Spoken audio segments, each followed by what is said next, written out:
Some men talk about doing the right thing, others bleed for it. In the small town of Redemption Creek, a giant cowboy named Jacob Stone took 8 knife wounds defending a poor woman he didn't even know. The town doctor said he wouldn't make it through the night, but 3 days later Jacob opened his eyes. Standing at his bedside was Marcus Whitfield, the wealthiest rancher in 3 counties, holding a letter and an offer Jacob never expected.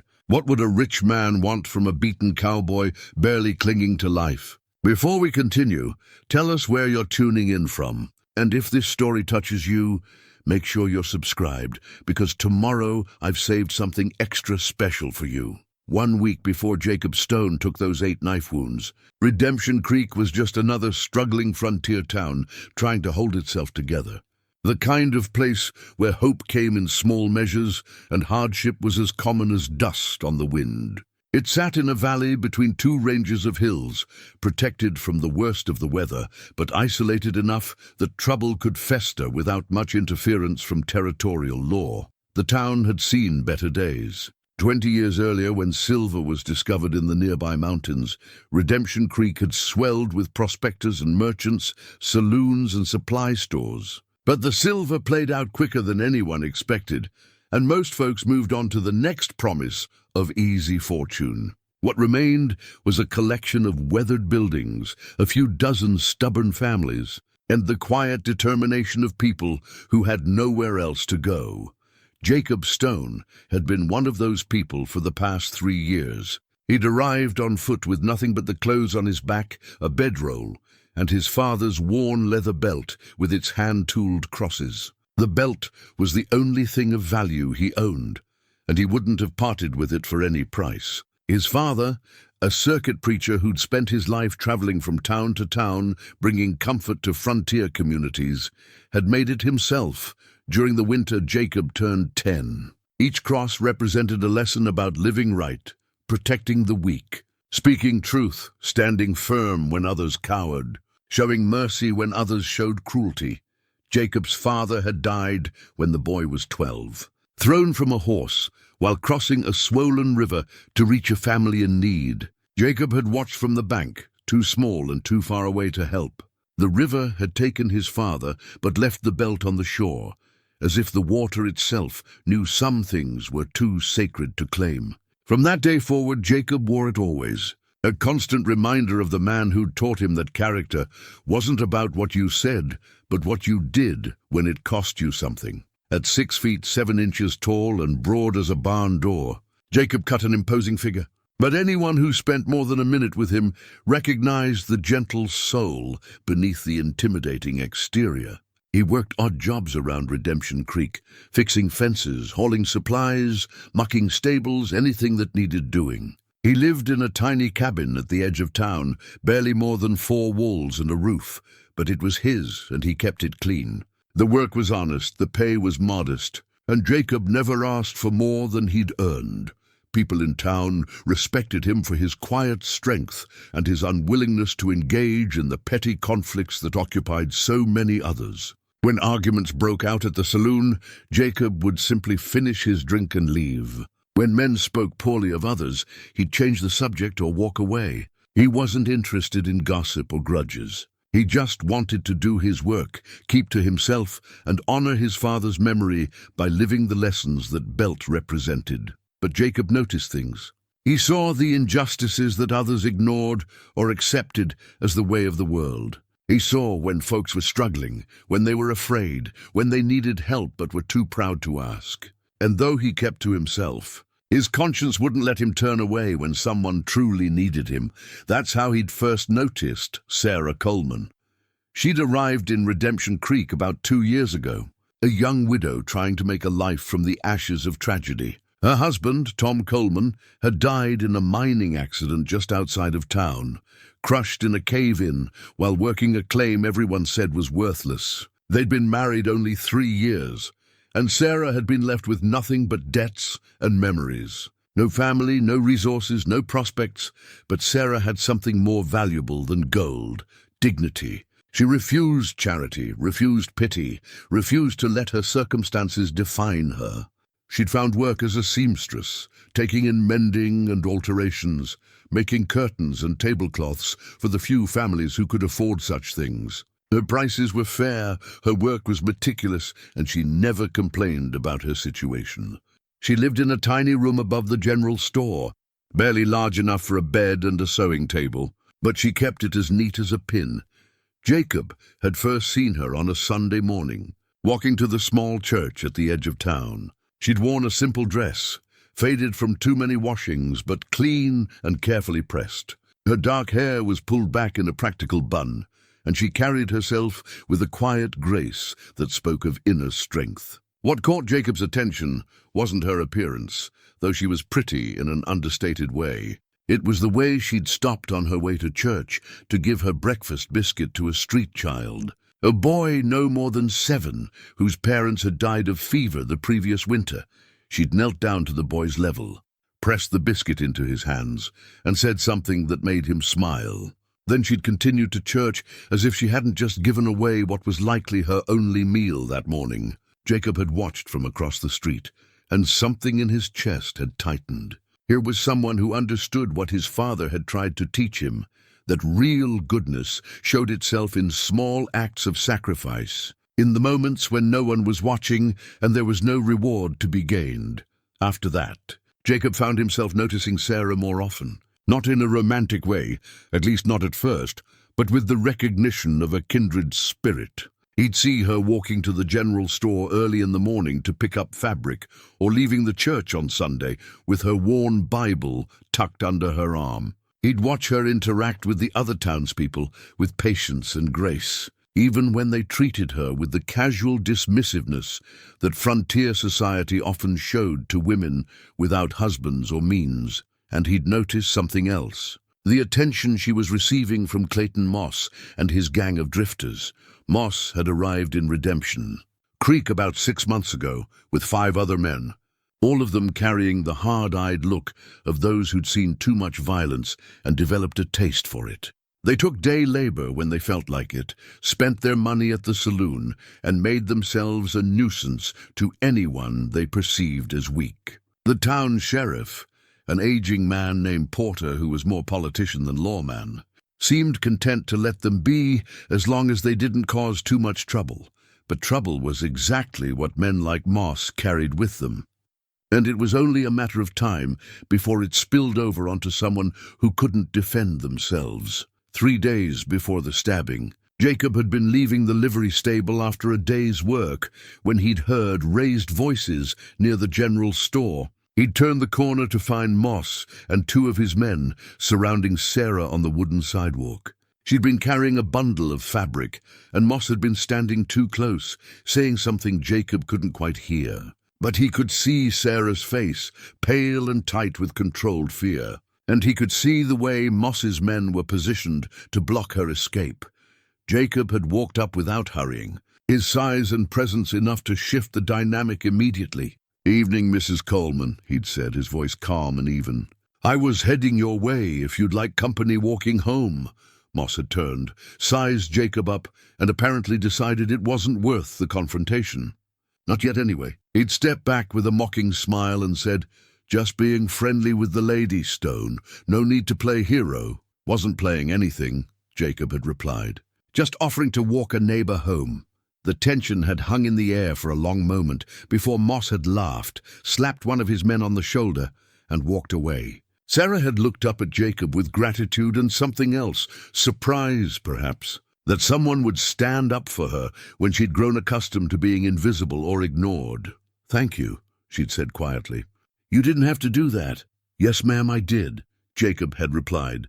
And he'd meant it. He'd walked her to her door that evening, and they'd spoken briefly about small things, the weather, the upcoming church social, the new fabric she was working with. But beneath the polite conversation, Jacob had sensed a shared understanding. They were both people trying to live with honor in a world that didn't always reward it. They were both alone, but not quite lonely, both shaped by loss but not defined by it. As he'd walked back to his cabin that night, Jacob had felt the weight of his father's belt against his waist and had known, with the certainty that comes from deep conviction, that trouble was coming. Men like Moss didn't forget perceived slights. They nursed them, let them fester, waited for the right moment to reassert their dominance. Jacob had just hoped he'd be there when that moment came. He'd hoped he'd be strong enough, fast enough, brave enough to do what his father had always said a good man must do: stand between cruelty and innocence, no matter the cost. He'd had no idea just how high that cost would be, or how 8 knife wounds would change not just his life, but the lives of everyone in Redemption Creek. 3 days after Jacob walked Sarah home, the trouble he'd been expecting finally arrived. It was a Thursday evening, and Jacob had just finished his work at the livery stable. The sun was setting behind the western hills, painting the sky in shades of orange and purple that would have been beautiful if Jacob's mind hadn't been occupied with thoughts of the tension building in town. Moss and his men had been drinking heavily at the saloon for the past 2 days, their voices growing louder and their behavior more aggressive with each passing hour.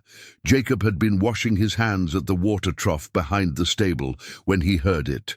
A woman's scream, sharp and terrified, coming from the alley that ran between the saloon and the abandoned assayer's office. His body responded before his mind finished processing the sound. He was moving, running toward the source, his boots pounding against the hard-packed dirt. The alley was narrow and shadowed, lit only by the spill of lamplight from the saloon's back windows. Jacob turned the corner and saw them.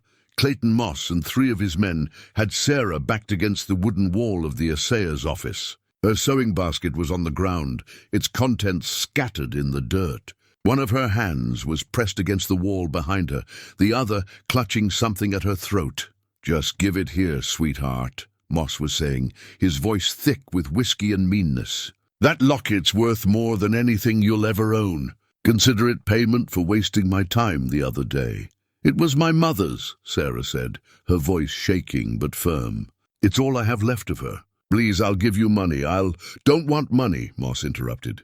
He reached for the silver locket at her throat, and Sarah twisted away. One of his men grabbed her arm, yanking her back roughly. "Want what I say I want?" Jacob's voice cut through the tension like a knife. "Let her go." 4 heads turned toward him. Moss's face shifted from surprise to recognition to something ugly and satisfied. "Well, look who it is, the hero. Come to save the poor widow again?" Jacob walked forward slowly, his hands loose at his sides, his eyes never leaving Moss. "I'm asking you politely to leave Mrs. Coleman alone and go on your way. And if we don't—" This from one of Moss's men, a wiry fellow with a scar across his cheek. "Then I'll make you," Jacob said simply. Moss laughed, a sound without humor. "You think being big makes you tough? There's 4 of us, and 1 of you, Stone. You really want to die for some woman you don't even know?" Jacob stopped about 10 feet away, close enough now that they could see his face clearly in the dim light. "I know she's a decent person who deserves to be left in peace." "That's enough." "Ain't enough for me," Moss said. He pulled a knife from his belt, a wicked-looking blade that caught the light from the saloon windows. "See, you embarrassed me the other day. Made me look weak in front of my men. Can't let that stand."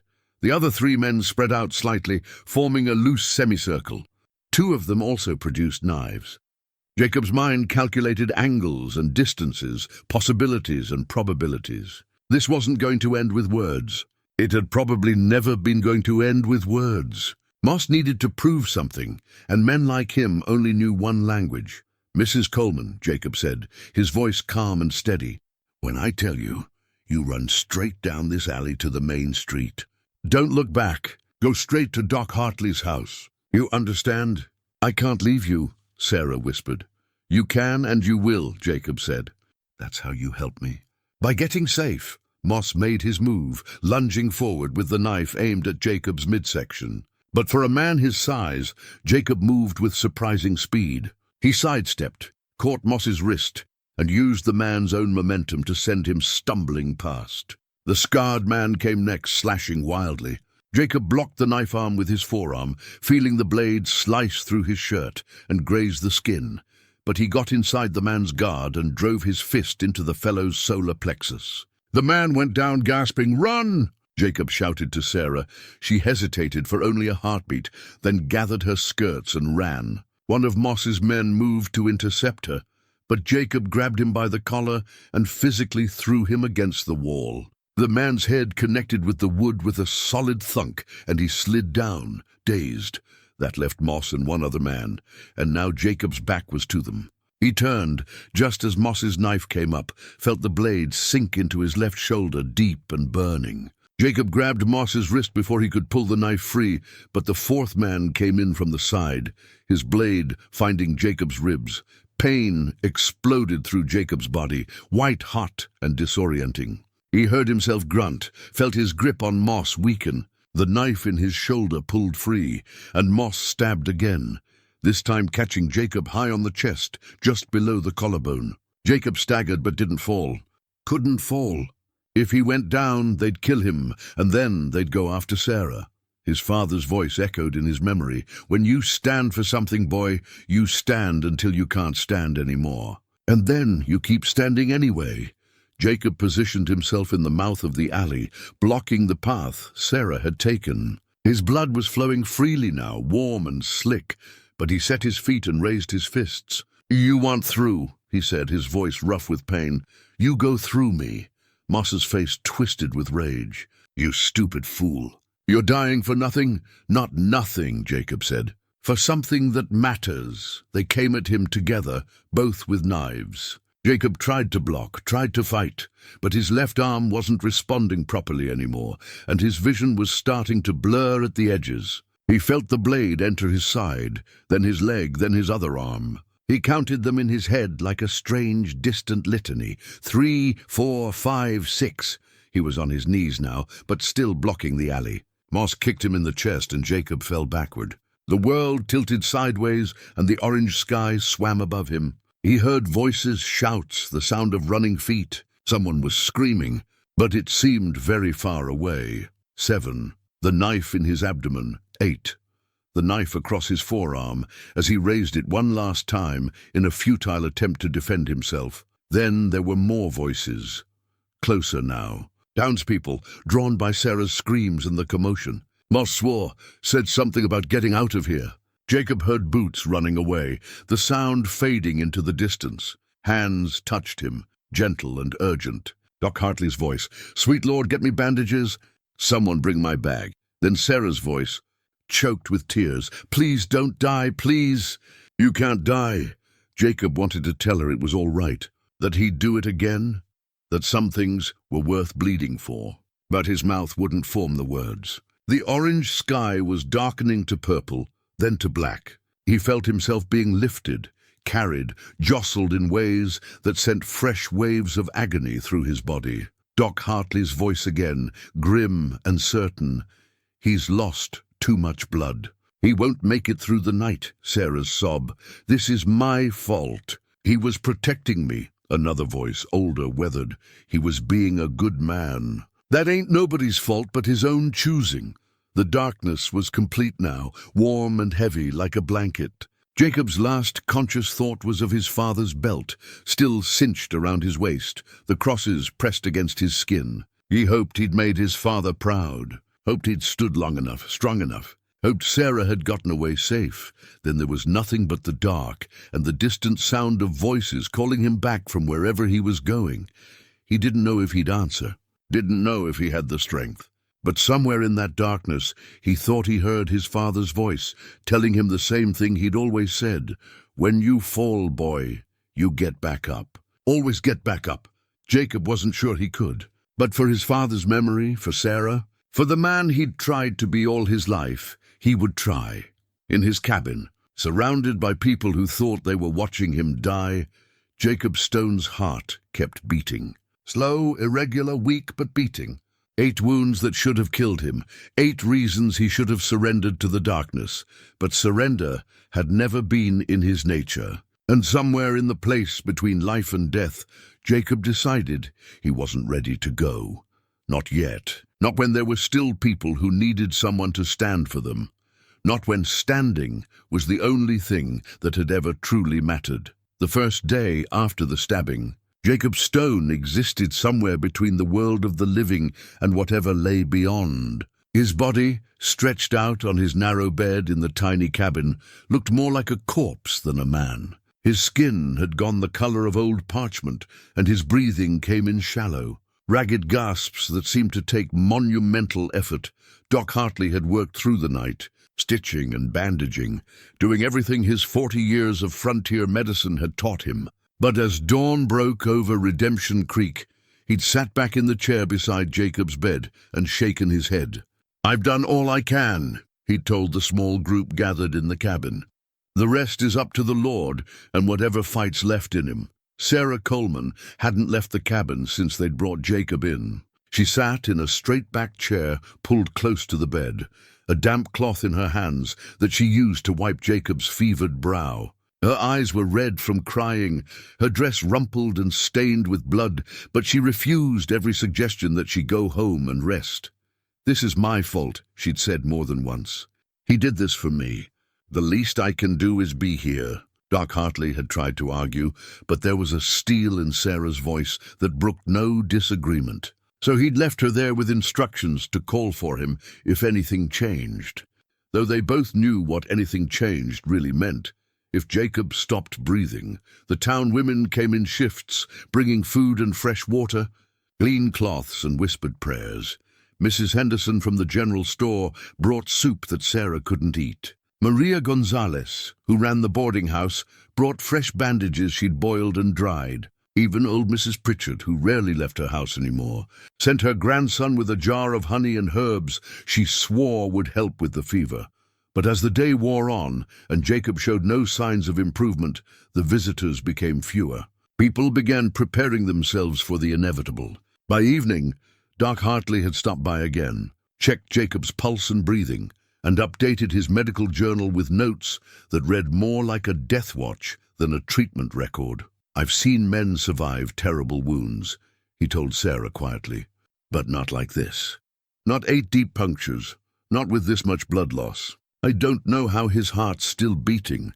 Sarah had looked at Jacob's still face, at the thick bandages wrapped around his torso and limbs, at the slight rise and fall of his chest that was the only sign of life. "Maybe he's not ready to give up," she'd said. "Maybe he has something to live for."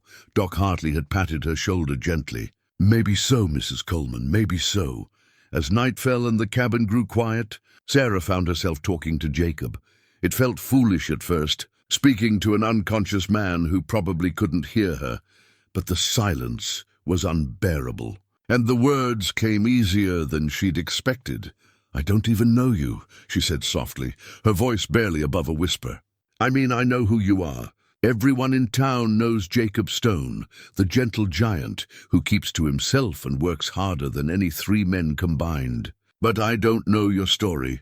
I don't know where you came from or what brought you to Redemption Creek or what you dream about when you sleep." She dabbed at his forehead with the cloth, watching for any sign of response. "There was none. My husband Tom, he was a good man too," she continued. "Different from you, but good in his own way. He had big dreams, always thought the next claim would be the one that struck it rich. He died chasing those dreams, and I've been angry about that for so long. Angry at him for leaving me, angry at myself for not stopping him, angry at God for letting it happen." Sarah paused, gathering her thoughts. Outside, she could hear the sounds of Redemption Creek settling in for the night. Dogs barking, horses nickering in the livery, the distant sound of piano music from the saloon. "But you," she said, "you didn't die chasing a dream or trying to get rich or doing anything for yourself at all. You almost died because you saw someone in trouble and couldn't walk away. That's different. That's—" Her voice broke and she had to stop to compose herself. "That's the kind of goodness I thought didn't exist anymore." She reached out and gently touched Jacob's hand where it lay on top of the blanket. His skin was hot with fever, but she held on anyway. "So you have to fight," she said firmly. "You have to come back. Because if someone like you can die for doing the right thing, then what hope is there for any of us?" The night deepened, and Sarah dozed fitfully in her chair, jerking awake every time Jacob's breathing changed or he made a small sound. In those half-dreams between sleep and waking, she found herself reliving the attack in the alley, but this time she couldn't run. This time she stayed and watched as Moss's knife found Jacob again and again. watched as he fell, watched as the light left his eyes. She'd wake, gasping, her heart racing, and have to reach out and feel the slight warmth of Jacob's skin to reassure herself that he was still alive. The second day brought no improvement. If anything, Jacob seemed to be fading. His breathing grew more labored, his fever higher.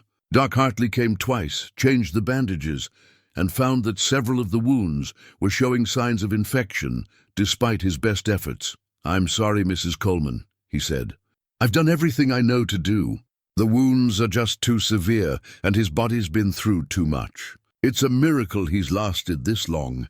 After the doctor left, Sarah broke down. She'd been holding herself together through sheer force of will, but the finality in Doc Hartley's voice shattered her composure.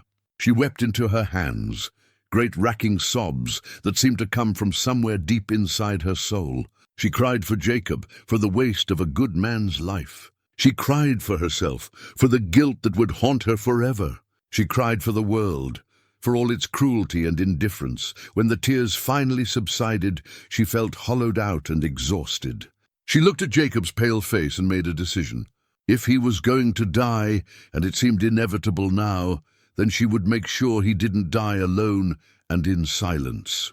She would tell him everything, all the things she'd never said to anyone, all the thoughts and feelings she'd kept locked away since Tom's death.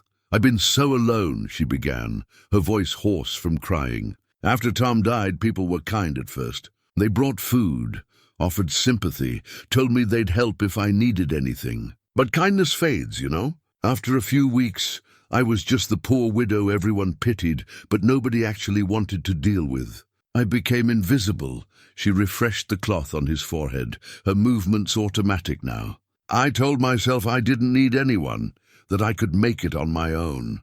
And I have, mostly. I have my sewing, I have my little room, I have enough to eat most days. But it's not the same as having someone who sees you, really sees you, as a person, and not just as a problem or a pity case." Sarah settled back in her chair, still holding Jacob's hand. "You saw me," she said softly. "The day you walked me home, you didn't treat me like I was broken or helpless. You just offered to walk with me, like it was the most natural thing in the world. And when Moss came at me tonight, last night, whatever night it was, you didn't hesitate. You just stood there and took everything they gave you because you weren't going to let them hurt me." Her grip on his hand tightened. "Nobody's ever done anything like that for me. Tom loved me, I know he did, but he loved his dreams more. He chose the mine over our safety, over our future. But you chose a stranger's safety over your own life. How am I supposed to understand that? How am I supposed to live with knowing that?"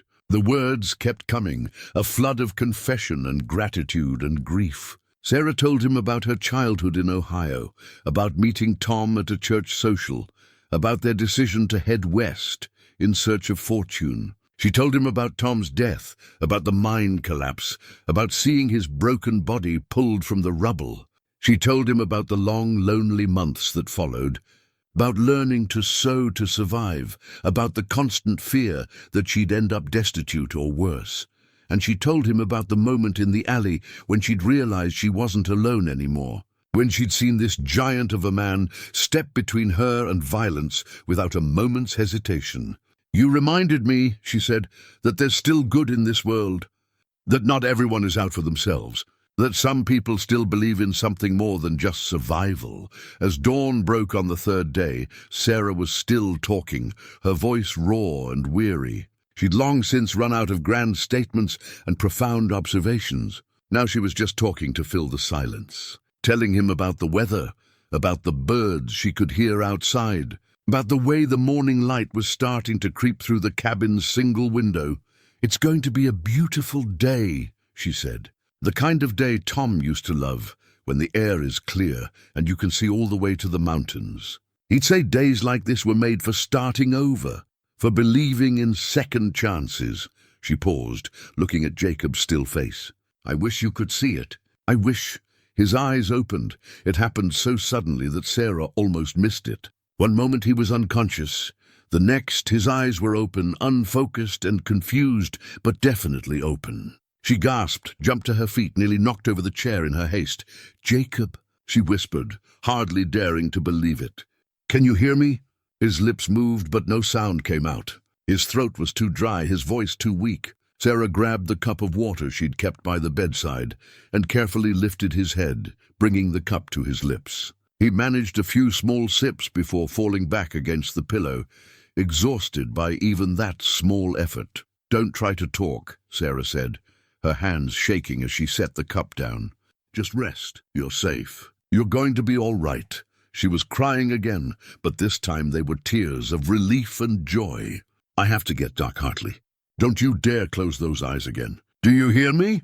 Stay awake!" She ran to the door, flung it open, and shouted for help. Within minutes, half the town seemed to be crowding around the cabin. Doc Hartley pushed through the crowd, his bag in hand, his face set in professional skepticism that melted into wonder when he saw Jacob awake. "Impossible," the doctor muttered as he checked Jacob's pulse, his breathing, his pupils. "By every measure of medicine I know, you should be dead, son. What you've done here is nothing short of miraculous." Jacob's eyes found Sarah in the crowd of faces hovering around his bed. He tried to speak again, and this time a single word emerged, barely audible. "Safe." Sarah pushed forward, took his hand. "Yes," she said, tears streaming down her face.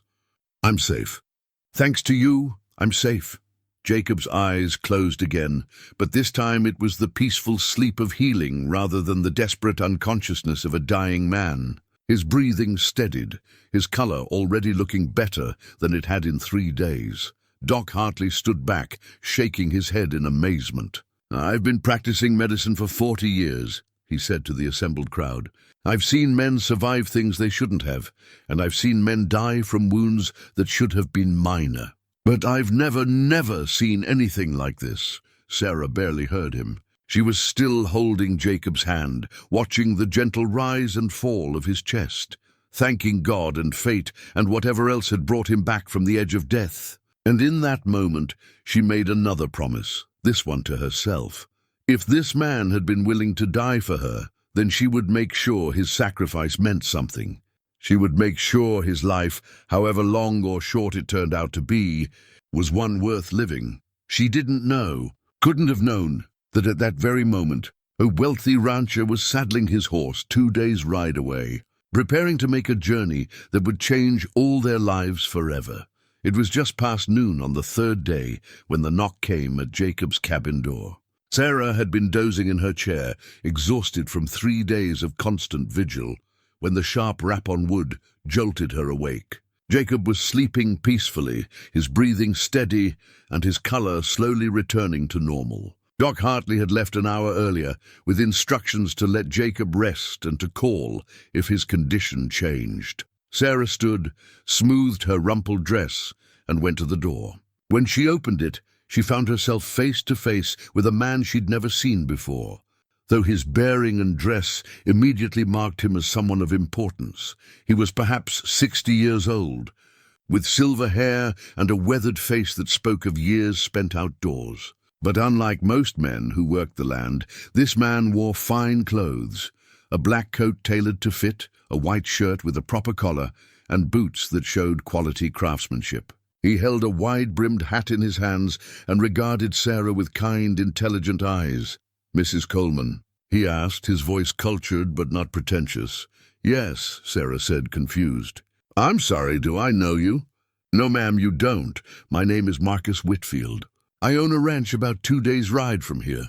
He glanced past her into the cabin. "I'm here to see Mr. Jacob Stone if he's receiving visitors." Sarah's confusion deepened. Marcus Whitfield.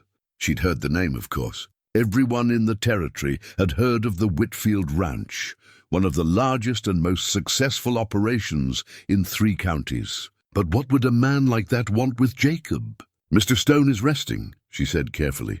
"He was badly injured 3 nights ago and has only just regained consciousness this morning. Perhaps you could come back in a few days when he's stronger." Marcus's expression shifted to something like relief mixed with concern. "He's alive then? Thank God. I rode hard to get here, fearing I might be too late." He met Sarah's eyes. "Mrs. Coleman, I understand Mr. Stone needs rest, but I've traveled a long way, and what I have to say to him is important. Might I at least step inside for a moment?" Something in his manner, a sincerity that seemed genuine, made Sarah step aside.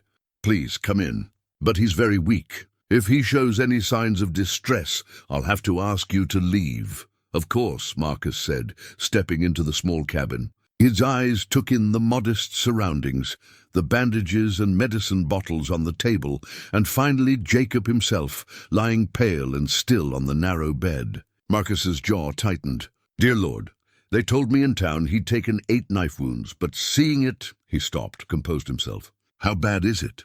"Doc Hartley says he should have died," Sarah said quietly. "That by every measure of medical science, there's no reason he should still be breathing. But he's stubborn, it seems. Or maybe just too good to let go of this world yet." Marcus turned to look at her, and she saw moisture in his eyes. "Good is exactly the right word, Mrs. Coleman, and that's why I'm here." Jacob stirred at the sound of voices. His eyes opened, still slightly unfocused but more alert than they'd been that morning. He saw Sarah first. Then his gaze shifted to the well-dressed stranger standing in his cabin. "Jacob," Sarah said gently, moving to his bedside. "This is Marcus Whitfield. He says he needs to speak with you." Jacob tried to push himself up, but the effort sent a wave of pain across his face. Sarah put a hand on his shoulder. "Stay down. You're not well enough to sit up yet." Marcus pulled the chair closer to the bed and sat down, placing his hat on his knee. "Mr. Stone, I apologize for intruding on your recovery. But when I heard what happened to you, I knew I had to come immediately." He reached into his coat and pulled out a leather-bound letter, its edges worn from handling. "I traveled 2 days to find you because of this." Jacob's brow furrowed, confused. His voice, when he spoke, was rough and weak. "Don't know you? Why—" He coughed, and Sarah quickly brought water to his lips. "Easy," she said. "Don't strain yourself." Marcus waited patiently until Jacob had taken a few sips and settled back. "You don't know me, Mr. Stone, but you once did something that changed my life forever, even though you never knew it." He opened the letter carefully, as if it were precious beyond measure. "This was written by my daughter, Rebecca, 6 months ago, just before she died." The grief in Marcus's voice was raw and real. Sarah felt her heart constrict with sympathy. Jacob's expression softened, though confusion still clouded his features. "Rebecca was my only child," Marcus continued. "Her mother, my wife, died when Rebecca was just 12 years old. So it was just the 2 of us for 16 years, and she was—" His voice caught. "She was everything to me. The light in my life. The reason I built the ranch into what it is today. I wanted to leave her something worthy of her goodness." He paused, collecting himself before continuing. 6 months ago, Rebecca fell ill. Fever that wouldn't break, weakness that wouldn't pass. Doc came from the city, the best money could buy, but some things can't be bought or bargained with. She died on a Tuesday morning with me holding her hand, and she made me promise something before she went." Marcus looked directly at Jacob.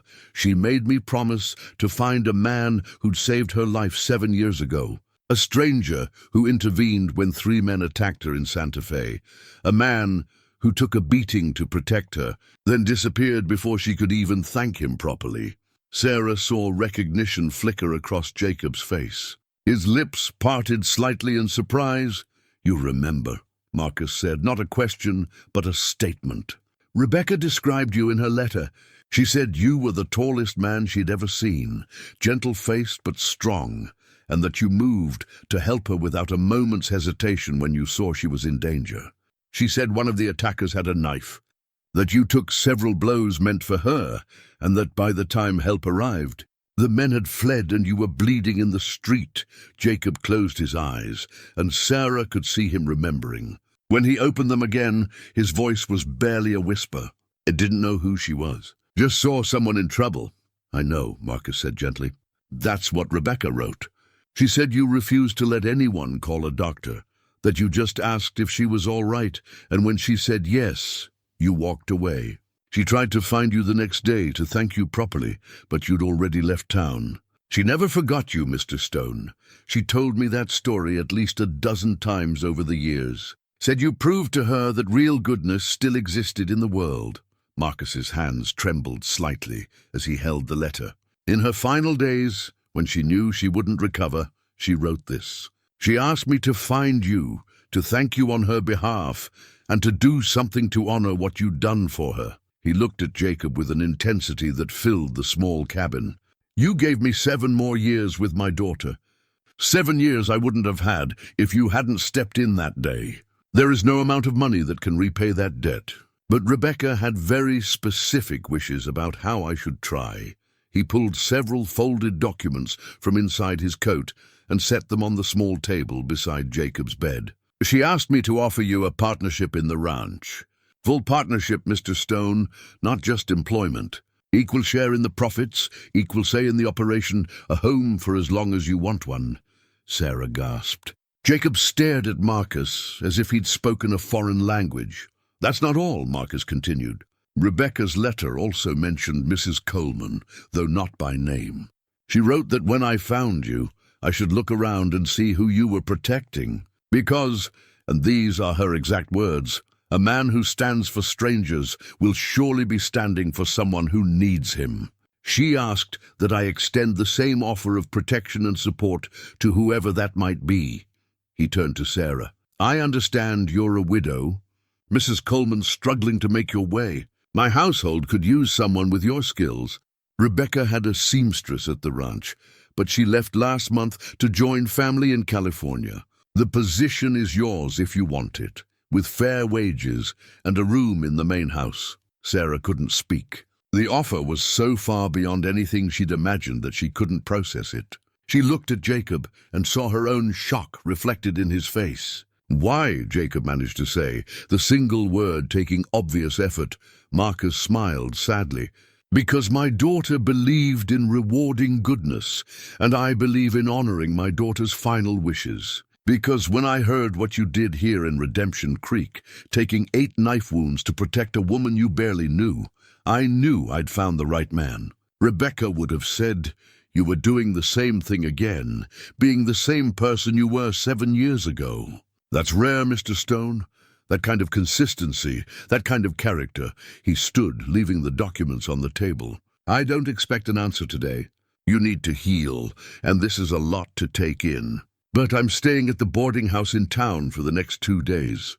When you're ready to discuss it, send word, and I'll come back. Marcus picked up his hat and turned to Sarah. Mrs. Coleman, I'm sorry this offer comes at such a difficult time. I can see you've been caring for Mr. Stone without rest. That speaks well of your character too. Whatever you decide, please know that my daughter's wishes were clear. If I found Mr. Stone, I was to help whoever he was helping. That means you. He moved toward the door, then paused. One more thing. I'm prepared to press charges against the men who did this. I have resources, connections, and a very good lawyer. If you want justice, Mr. Stone, I can help make that happen. After Marcus left, the cabin fell into stunned silence. Sarah sank into her chair, her mind racing. Jacob stared at the ceiling, his face a mixture of disbelief and something else, something like grief. Jacob? Sarah said softly. He turned his head to look at her, and she saw tears tracking down his face. She died, he said, his voice breaking. That girl in Santa Fe. She survived that day, lived 7 more years, and I never knew. Never thought about her again. Sarah reached out and took his hand. You saved her life. You gave her father 7 more years with his daughter. That's no small thing, but she's gone now, Jacob said. What difference did it make? All the difference in the world, Sarah said firmly. To her father. To her, for those 7 years she got to live. To me, because you did the same thing again. You don't measure goodness by whether people live forever. Jacob, you measure it by whether you tried to help when it mattered.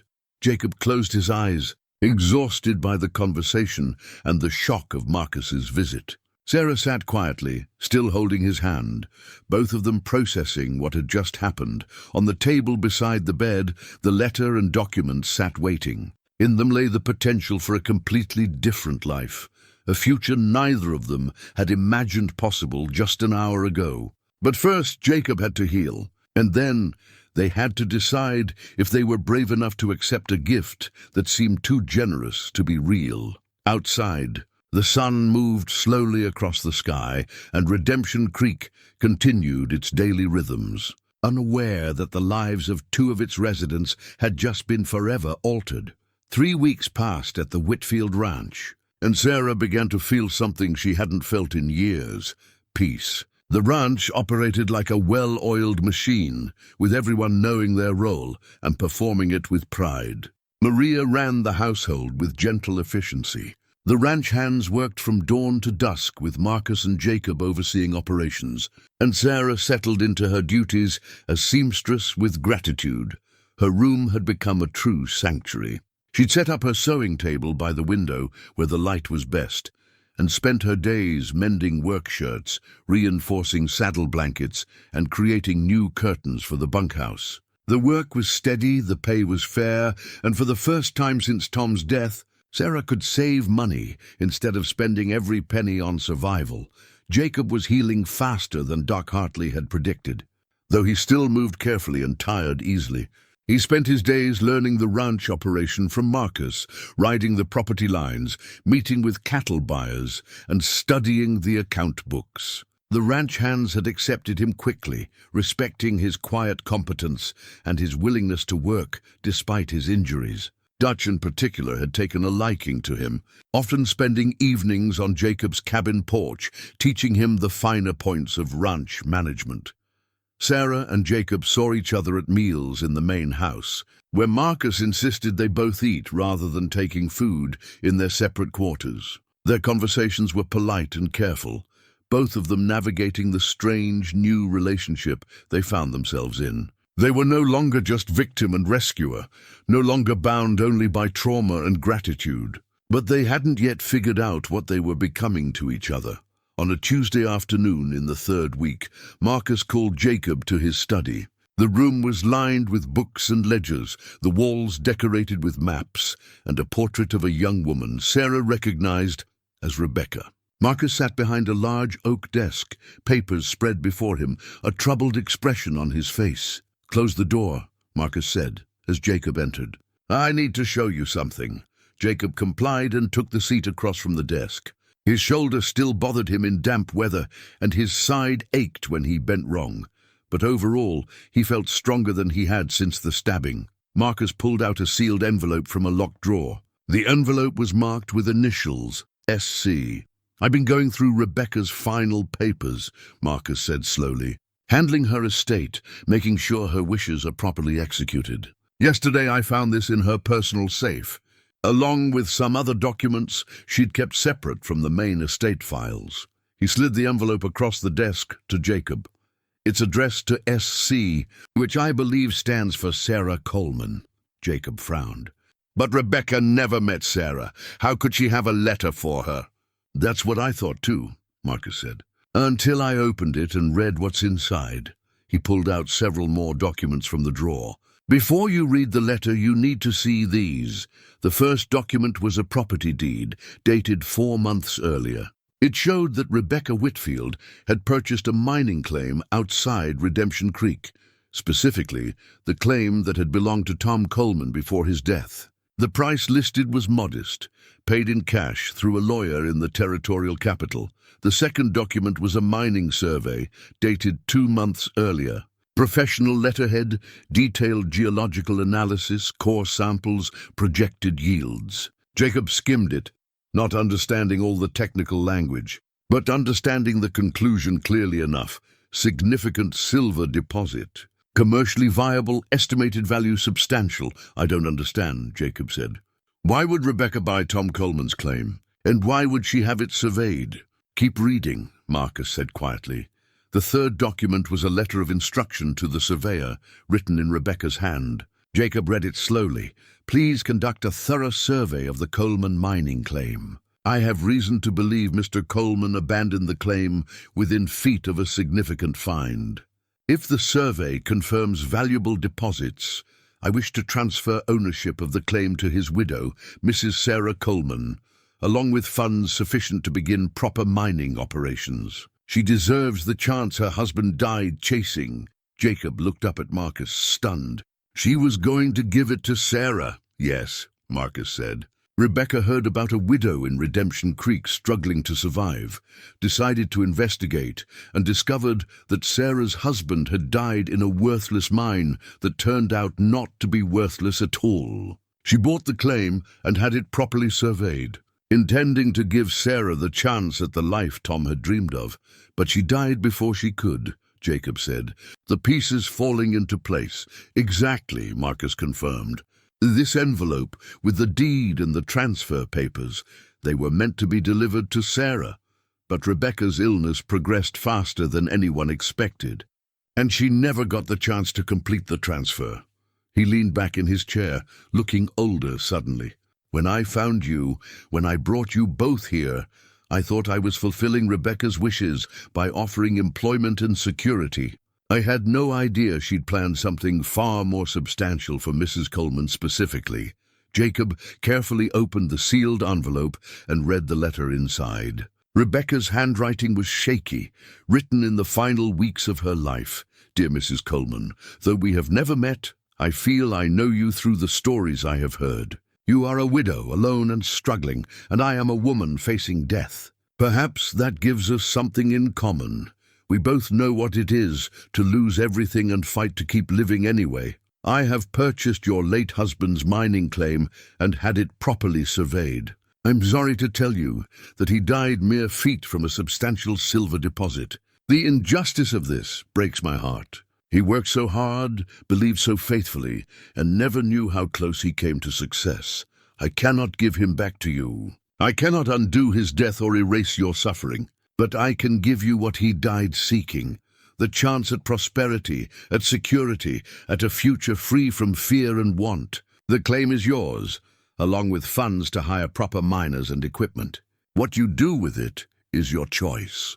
But please know it comes with no obligations except this. Believe that goodness still exists in the world, and pass that belief on when you can. My father will deliver this to you, along with the legal documents making the transfer official. Trust him as you would trust me. He is a good man who keeps his promises, and he will help you navigate the complexities of mining operations if you wish to pursue this opportunity. You have survived terrible loss, Mrs. Coleman. Now I hope you will have the chance to thrive. With deepest respect and hope for your future, Rebecca Whitfield. Jacob set the letter down carefully, his hands trembling. He looked at Marcus, searching for words that wouldn't come. The survey estimates the deposit could be worth $50,000, possibly more, Marcus said quietly. Enough to make Mrs. Coleman independently wealthy. Enough to change her entire life. She doesn't know any of this, Jacob said. She has no idea. No, Marcus agreed.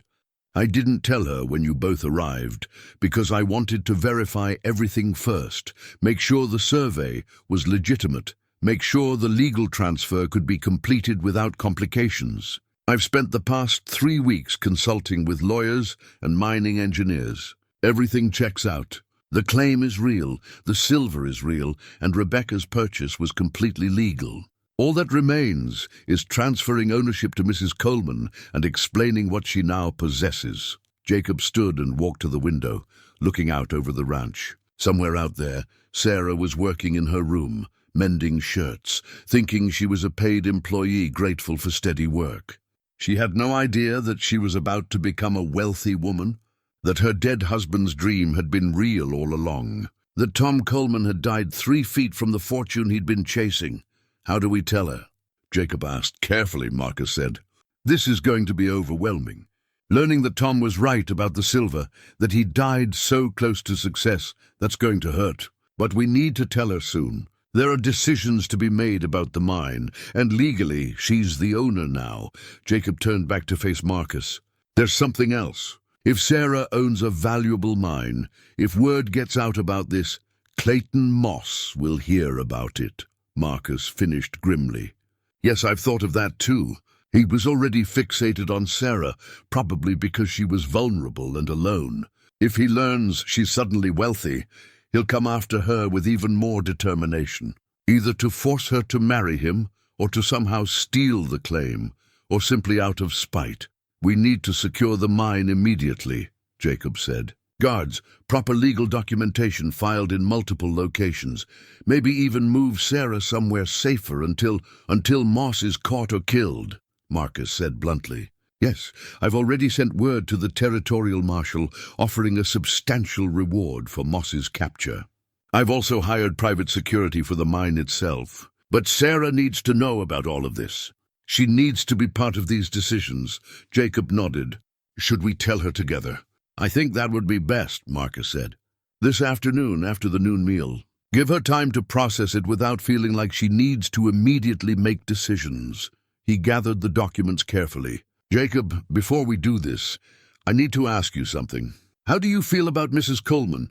The question caught Jacob off guard. What do you mean? I mean, Marcus said patiently, that I've watched you two together these past weeks. I've seen how you look at her when you think no one's watching. I've seen how she looks at you. And I need to know if your feelings for her will complicate this situation. Jacob was quiet for a long moment. Finally, he said, I care about her. I'd be lying if I said otherwise. But that doesn't change anything about the mine or her ownership of it. She deserves this opportunity, whether I have feelings for her or not. I agree, Marcus said. But when we tell her, she's going to feel overwhelmed and possibly frightened. She's going to need support from people she trusts. Are you prepared to be that support without expecting anything in return? Yes, Jacob said firmly. Whatever Sarah needs, whatever she decides to do, I'll support her. No strings, no expectations. Marcus smiled slightly. You really are the man Rebecca thought you were. All right, let's go find Mrs. Coleman. They found Sarah in the parlor, working on a set of dining room curtains. The afternoon light streamed through the windows, catching the copper highlights in her dark hair. She looked up when they entered, and her smile faded when she saw their serious expressions. Is something wrong? And she asked, setting down her needle. Not wrong exactly, Marcus said. But we need to talk to you about something important. May we sit? Sarah nodded, her hands folding nervously in her lap.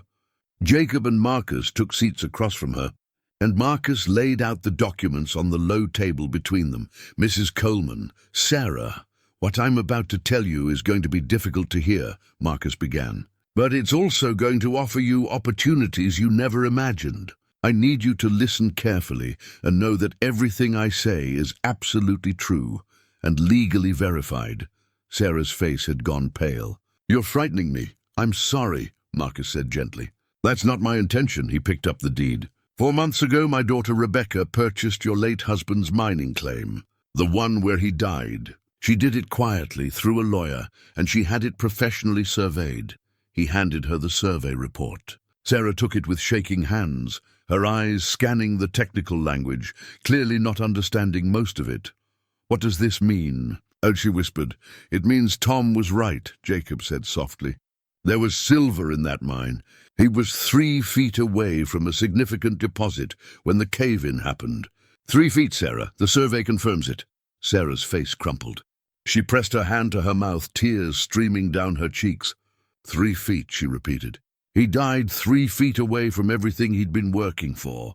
Marcus gave her a moment before continuing. Rebecca bought the claim because she heard about your situation and wanted to help. She planned to give you the mine along with funds to operate it properly. She wanted you to have what Tom had died seeking. He handed her Rebecca's letter. Sarah read it through tears, her hands trembling so badly that the paper shook. When she finished, she looked up at Marcus and Jacob with an expression of utter devastation mixed with disbelief. She did this for me? A stranger? Yes, Marcus said. That was who my daughter was. She believed in helping people, in rewarding goodness, in giving people second chances.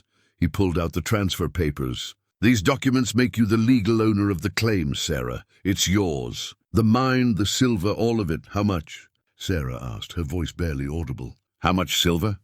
The surveyors estimate the deposit could yield $50,000 or more, Marcus said. Possibly much more if the vein extends as far as they think it might.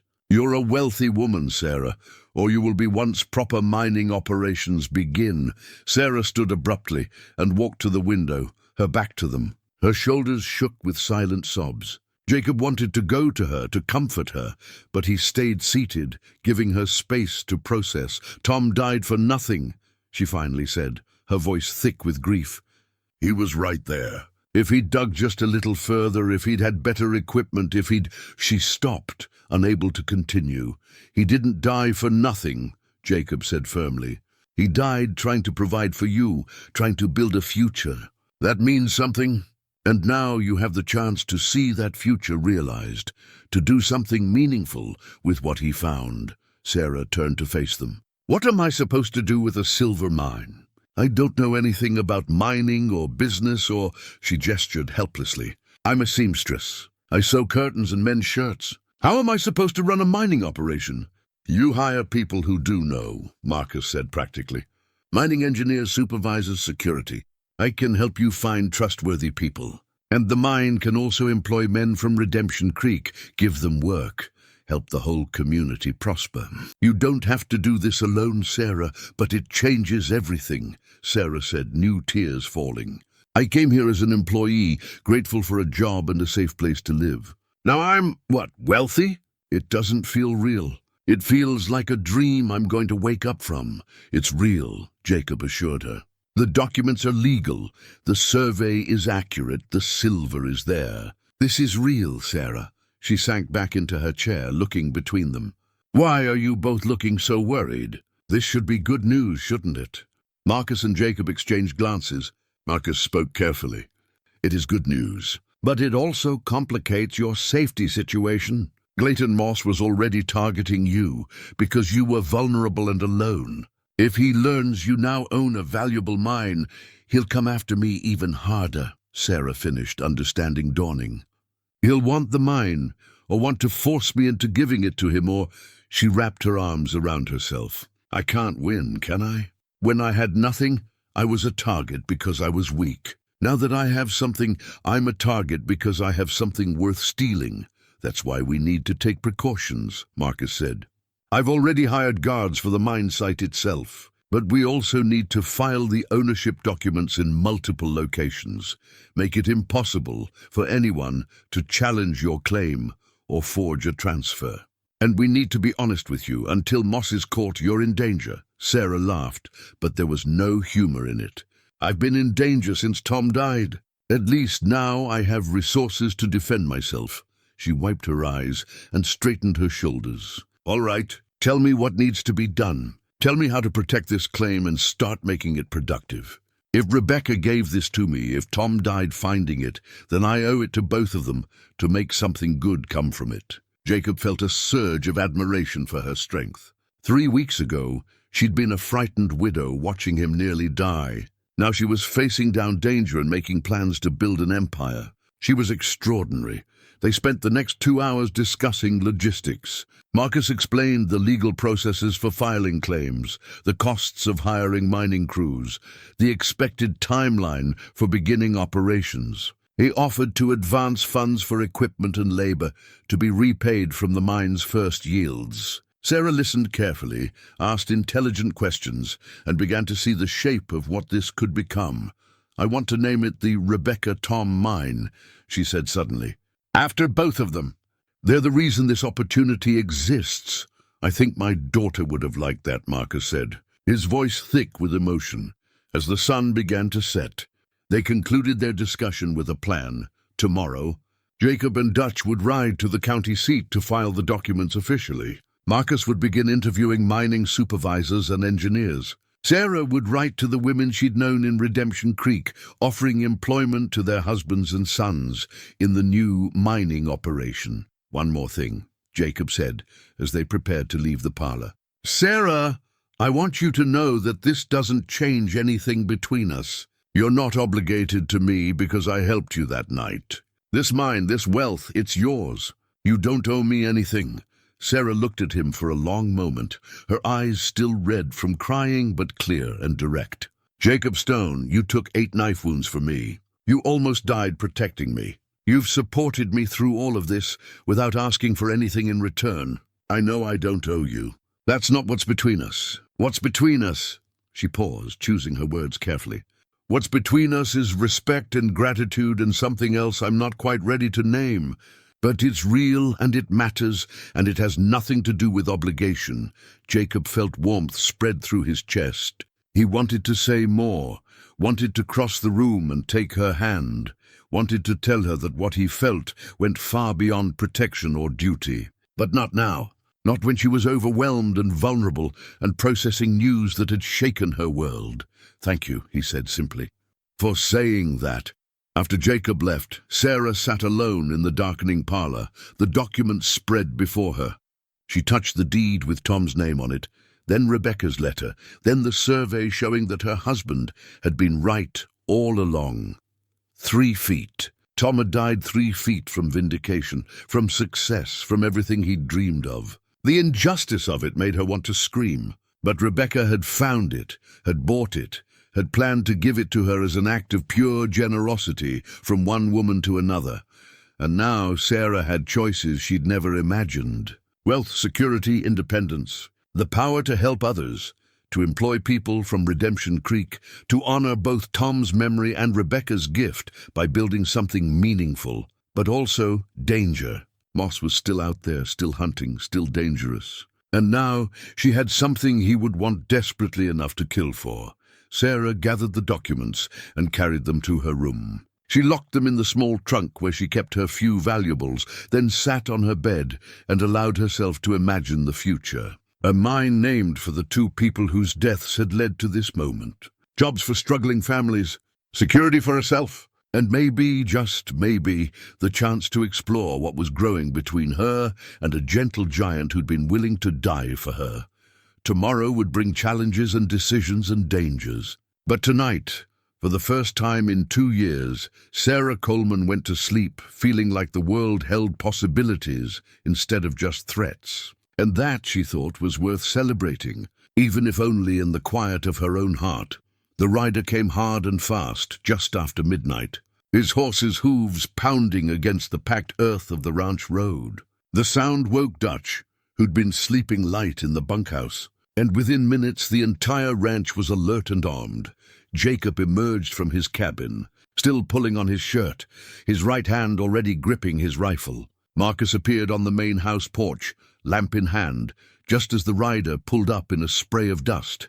It was one of the ranch hands who'd been in town picking up supplies. His name was Billy, barely 20 years old, and his face was pale with fear in the lamplight. "Moss," he gasped, sliding from his exhausted horse. "Clayton Moss and his men. They're camped 10 miles out. Someone in town was talking about Mrs. Coleman owning that silver mine, and Moss heard. He's got more men now, boss. At least a dozen, maybe more. And they're planning to raid the ranch." Marcus's face hardened. "When? Don't know for sure, but soon. Maybe tonight, maybe tomorrow." They were drinking heavy and talking about how no woman should own that kind of wealth, how it should belong to real men. Billy looked at Jacob. "They talked about you too. Mr. Stone said they had a score to settle." Jacob felt his jaw clench. He'd known this was coming, but the reality of it still sent cold dread through his veins. Moss had been hunting them for weeks, and now he had both motivation and numbers. Dutch emerged from the bunkhouse, followed by the other ranch hands. He took one look at the scene and started issuing orders. "Everyone arm up. Cole, you and Jenkins secure the horses. Martinez, check the ammunition stores. Billy, get your horse to the stable and get some water in you. Move!" Marcus turned to Jacob. "We need to get Sarah somewhere safe tonight." "Where?" Jacob asked. "If Moss has a dozen men, they can cover the roads. We'd be riding into an ambush. Then we fortify here," Marcus said. "We've got good defensive positions, plenty of ammunition, and men who know how to use them. But I want Sarah in the main house cellar. It's stone, defensible, safest place on the property." Jacob nodded and started toward the house. But Sarah was already emerging, wrapped in a shawl over her nightdress, her face frightened but composed. "I heard," she said. "Moss is coming for me." "For the mine," Jacob corrected. "This isn't about you personally anymore, Sarah. It's about $50,000 in silver that he thinks he can steal." "Then let him have it," Sarah said desperately. "I'll sign it over, give him the deed, whatever he wants. I'm not worth people dying over." "You're worth everything," Jacob said firmly. "And besides, Men like Moss don't just take what they want and leave. They take everything and destroy anyone who stood against them. Running or surrendering won't save you. It'll just make you a victim twice over." Marcus had been listening, and now he put a gentle hand on Sarah's shoulder. "Jacob's right. We fight or we watch everything Rebecca tried to build, everything you're trying to build, get stolen by violent men. I won't let that happen. Not to you, not to this ranch, not to my daughter's legacy." Sarah looked between them, then nodded slowly. "Tell me what I need to do. Right now," Jacob said. "You go with Maria to the cellar. There's a stockpile of food and water there, plus medical supplies. You stay there, door barred, until we give the all clear." "What about you?" Sarah asked, looking directly at Jacob. "You're still healing." "Those wounds are healed enough," Jacob said.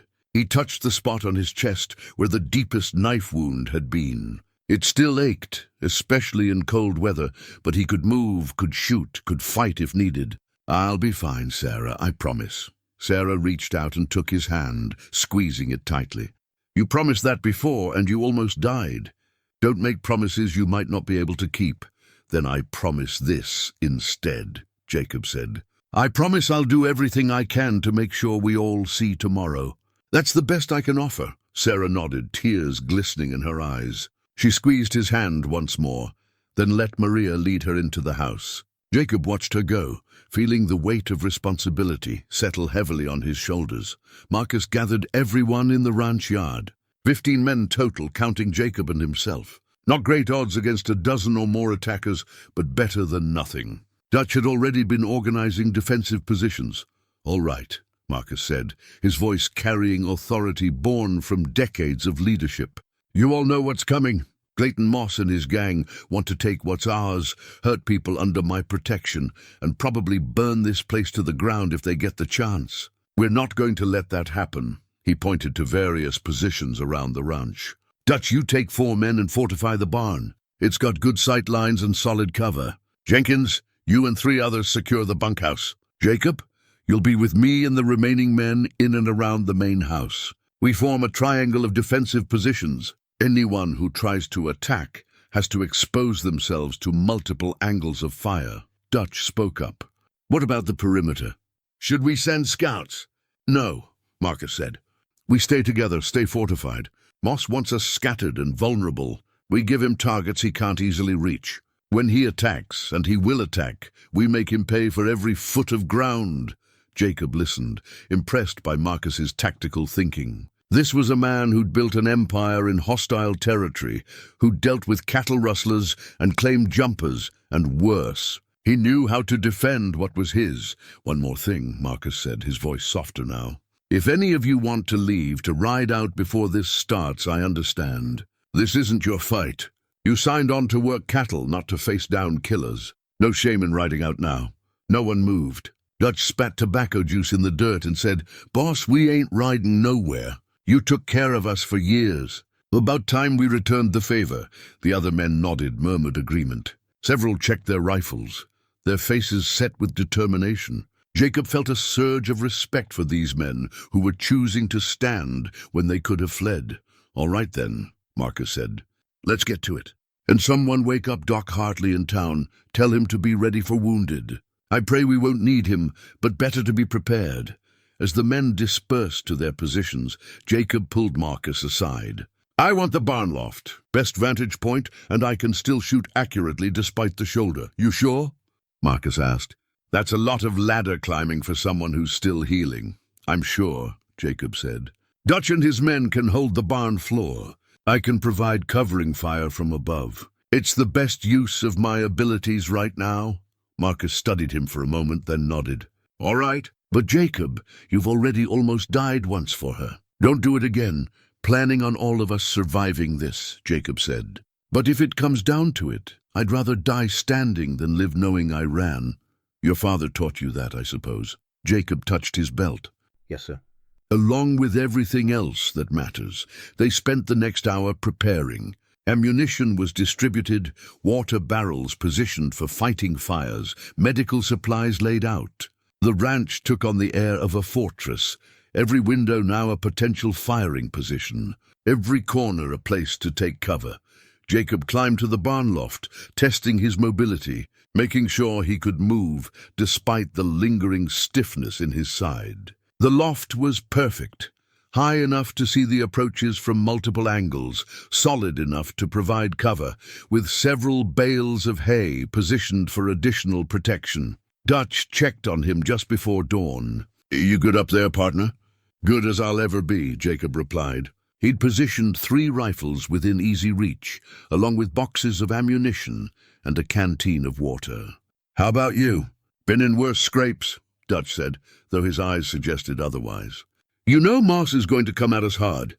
He's got numbers and motivation. This ain't going to be pretty." "No," Jacob agreed, "but we've got right on our side. That counts for something." Dutch laughed, but it was a bitter sound. "Right don't stop bullets, son. But courage helps, and you got plenty of that."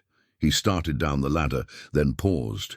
"That woman in the cellar, Mrs. Coleman, she worth dying for." Jacob didn't hesitate. "Yes, but more than that, standing against men like Moss is worth dying for. If we let them take what they want through violence, what kind of world are we living in?" "A bad one," Dutch agreed. "All right then. See you when this is over." As dawn broke, painting the eastern sky in shades of pink and gold, the ranch settled into tense waiting. Men checked and rechecked their weapons, drank coffee, spoke in low voices. Some prayed. Some wrote letters to families just in case.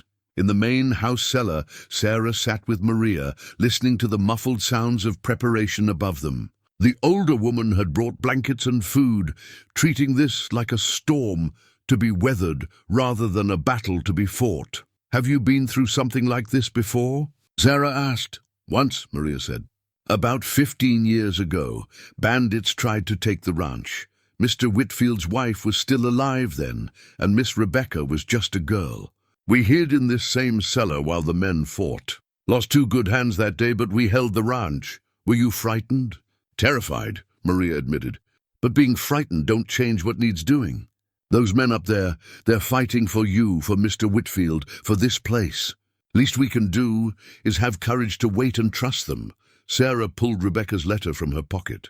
She'd been carrying it everywhere since Marcus gave it to her, reading it whenever doubt crept in. Now she read it again by lamplight, drawing strength from a dead woman's kindness. She was special, Maria said softly, seeing what Sarah was reading. "Miss Rebecca. Kind in ways that seem rare these days. Mr. Whitfield hasn't been the same since she passed. Having you and Mr. Stone here, working to honor her wishes, it's given him purpose again." "I don't want anyone dying for that purpose," Sarah said. "Sometimes we don't get to choose," Maria replied. "We just get to choose how we face what comes." Above them, the sun climbed higher. The ranch hands ate breakfast at their positions, staying alert. Jacob watched the horizon from the barn loft, his eyes scanning for any sign of movement. His wounds ached. They always did when tension ran high, but he ignored the pain. He'd endured worse. Around 10 in the morning, one of the perimeter guards whistled sharply. Movement on the eastern ridge, about a mile out. Riders, more than a dozen, spreading out as they approached. "They're here," Dutch called out. "Everyone ready?" Jacob chambered a round in his rifle and settled into position. Through the barn loft opening, he could see them now, a ragged line of mounted men, moving with the confidence of superior numbers. He picked out Clayton Moss at the center, recognizable even at this distance by his build and bearing. The riders stopped about 300 yards out, just beyond effective rifle range. Moss separated from the group and rode forward alone, stopping when he was about 200 yards from the main house. Close enough to be heard, far enough to stay relatively safe. "Marcus Whitfield," Moss shouted. "I'm here to make you an offer." Marcus stepped out onto the main house porch, rifle in hand but not raised. "I'm listening, though I doubt I'll like what I hear." "Simple deal," Moss called back. "Send out Sarah Coleman with the deed to that mine, and we ride away. No one has to die today, and if I refuse..." Moss's laugh carried across the distance, ugly and mean. "Then we take her anyway, and burn your ranch to the ground in the process. Your choice, old man. Mine, or everything." Jacob watched from the barn loft, his finger resting lightly on the trigger. He could take the shot from here. Moss was just barely in range.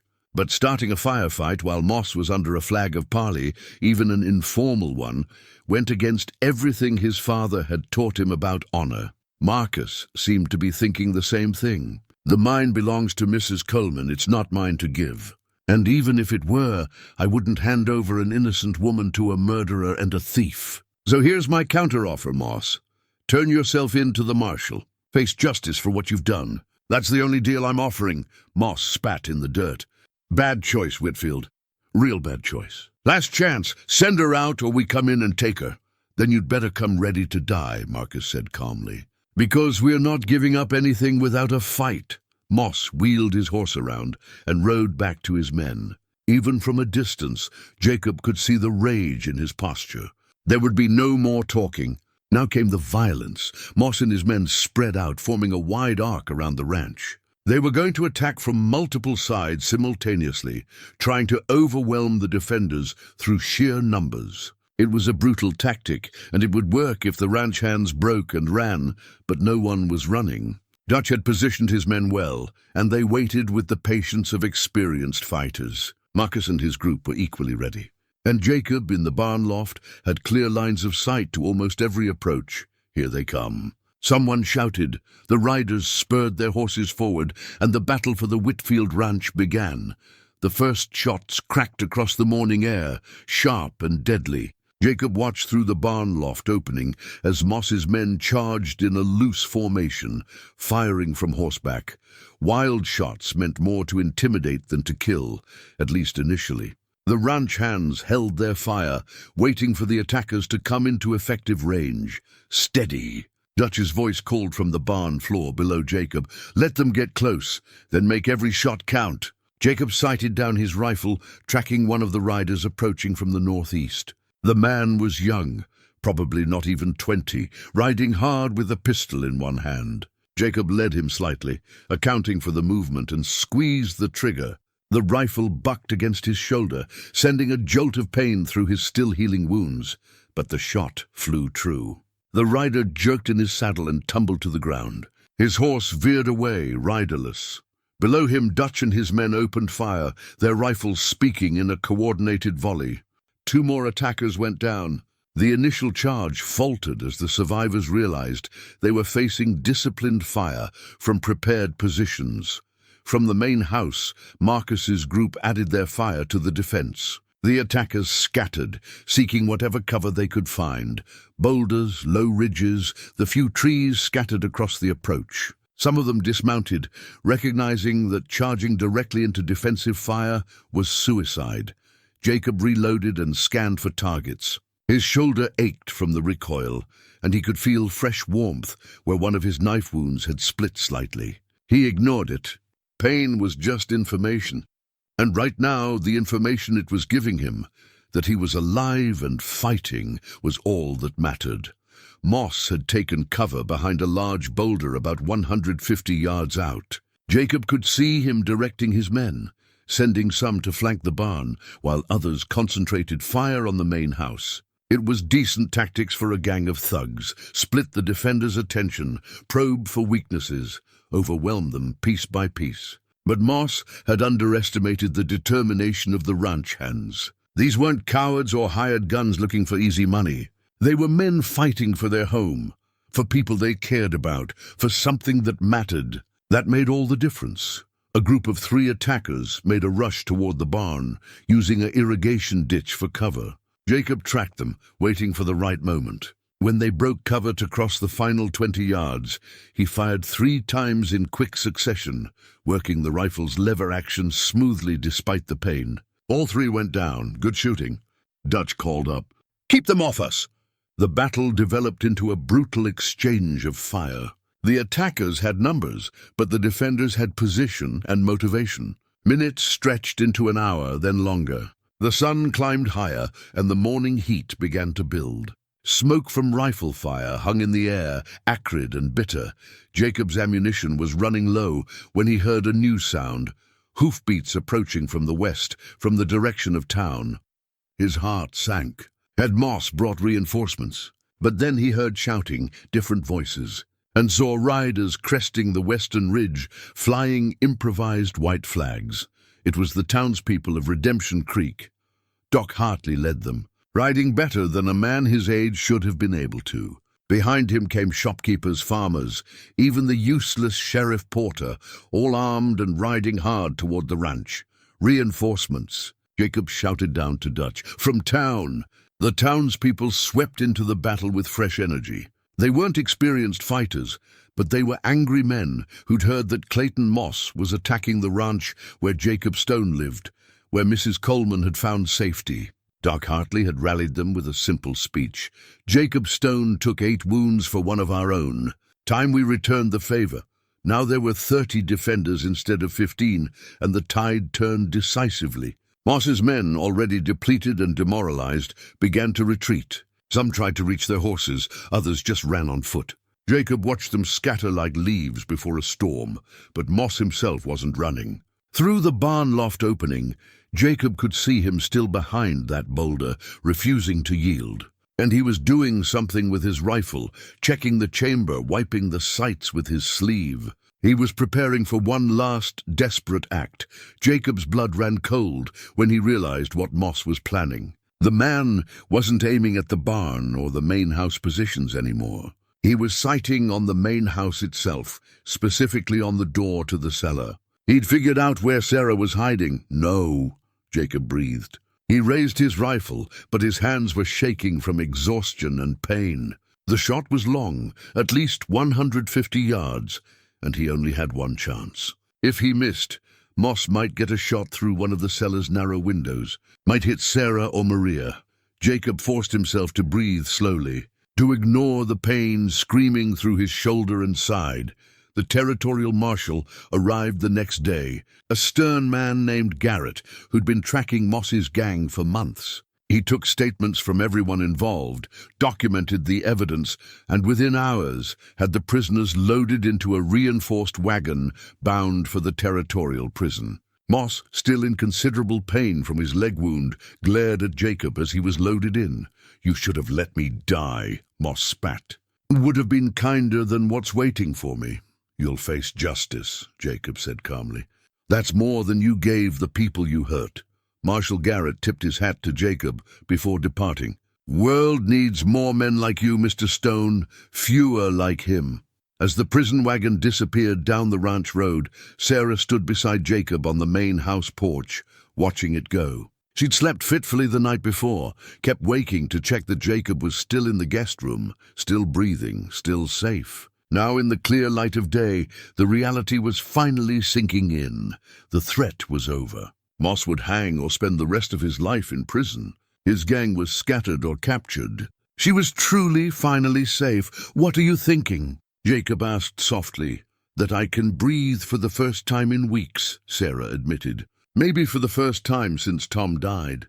I've been living in fear for so long, I'd almost forgotten what it felt like to not be afraid." "You hid it well," Jacob said. "You've been braver through all this than anyone I've ever known." Sarah shook her head. "I wasn't brave. I was terrified. But I had people standing with me, standing for me. That made the difference." She looked up at him. "You made the difference." Before Jacob could respond, Marcus emerged from the house carrying a small wooden box. "I have something for you both," he said. "Come, sit with me." They settled into the porch chairs, and Marcus opened the box. Inside were 2 simple gold wedding bands, old but beautifully crafted, glowing warm in the sunlight. "These belonged to Rebecca's grandparents," Marcus explained, his voice thick with emotion. "They were married for 63 years, lived through hardships I can barely imagine, and loved each other every single day. When Rebecca's grandmother died, she left these rings to Rebecca. Told her to save them for when she found real love, the kind that lasts." He looked between Jacob and Sarah. "Rebecca never married, never found that person. But before she died, she told me these rings should go to someone who understood what real love means. Someone who would honor them." Sarah's breath caught.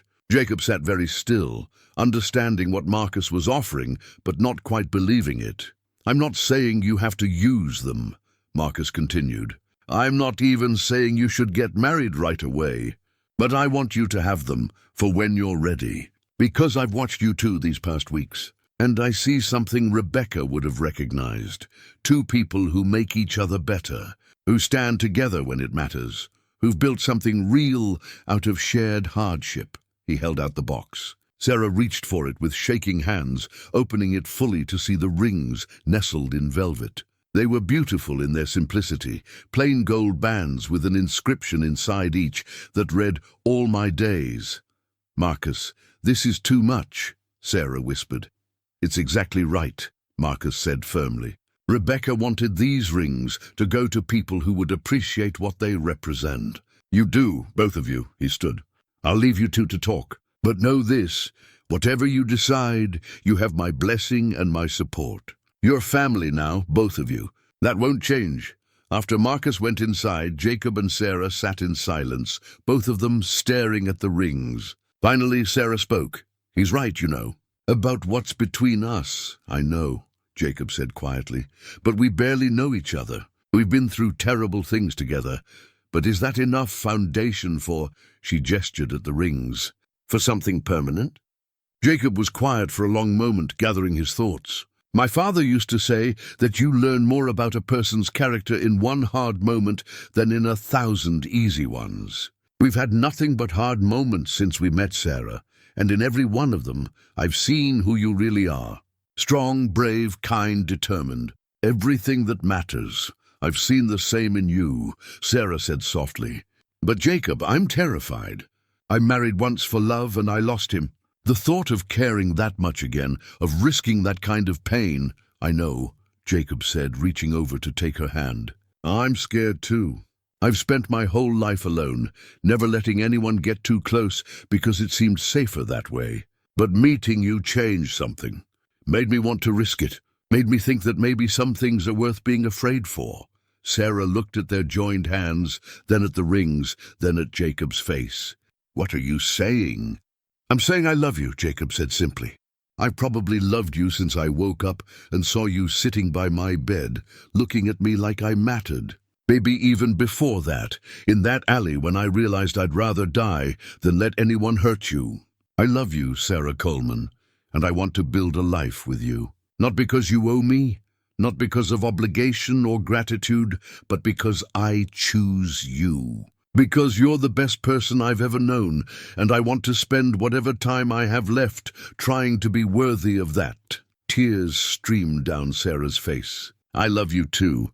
I think I have since you walked me home that first time, since you stood between me and danger without hesitation. But loving you terrifies me, Jacob. What if something happens? What if I lose you like I lost Tom?" "You might," Jacob admitted. "Life doesn't come with guarantees. But Sarah, we could spend our whole lives being afraid of loss and miss out on everything beautiful. Or we could be brave enough to love each other despite the fear.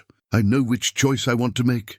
Sarah wiped her eyes, laughed shakily. "You make it sound so simple." "It is simple," Jacob said. "Not easy, but simple. Do we love each other? Yes. Do we want to be together? Yes. Do we trust each other enough to face whatever comes next? Yes. Everything else is just details." Sarah picked up the smaller of the two rings, held it to the light. "All my days," she read softly. Then she looked at Jacob. "Is that your promise?" "All your days?" "Every single one," Jacob said. "For as long as I'm breathing, I'll stand by you, support you, love you. That's my promise?" "Then yes," Sarah said, fresh tears falling. "Yes, I'll marry you. I'll love you all my days too, Jacob Stone. I'll be brave enough to choose happiness, to choose you, despite the fear." Jacob took the ring from her fingers and gently slid it onto her left hand. It fit perfectly, as if it had been made for her. Then Sarah took the larger ring and placed it on Jacob's hand, her fingers trembling. "Partners," she whispered. "In everything," Jacob confirmed. They sat there for a long moment, just holding hands, watching the sunlight play across their new rings. From inside the house, they heard Maria's delighted gasp. She'd clearly been watching from the window, and then Marcus's deeper laugh. "I think they're happy for us," Sarah said, smiling through her tears. "I think everyone will be," Jacob replied. "But I don't care what anyone else thinks. I only care what you think "I think," Sarah said carefully, "that I want to marry you soon. Not a big ceremony, not months of planning. Just us, Marcus, whoever we care about and promises we mean to keep." "When?" Sarah considered. 2 months? That gives us time to plan something small, time for you to heal completely, time to get the mine operations started. "Is that too soon?" "It's perfect," Jacob said. Over the next weeks, life at the ranch settled into a new rhythm. Jacob's wound healed properly this time, the stitches holding firm. He and Marcus worked together on ranch operations, while Dutch handled day-to-day management. The partnership was proving successful, with Jacob's practical wisdom complementing Marcus's business experience. Sarah, meanwhile, threw herself into planning both the wedding and the mine operations. With Marcus's help, she hired a reputable mining engineer and a crew of experienced miners, many of them men from Redemption Creek who needed work. The Rebecca Tom mine began operations with proper equipment and safety measures, nothing like the desperate, dangerous conditions that had killed Tom. The first shipment of silver ore exceeded even the surveyor's optimistic projections. Sarah divided the profits carefully, paying workers fair wages, investing in better equipment, setting aside funds for the community, and saving the rest. She consulted Jacob on every major decision, true to her promise of equal partnership.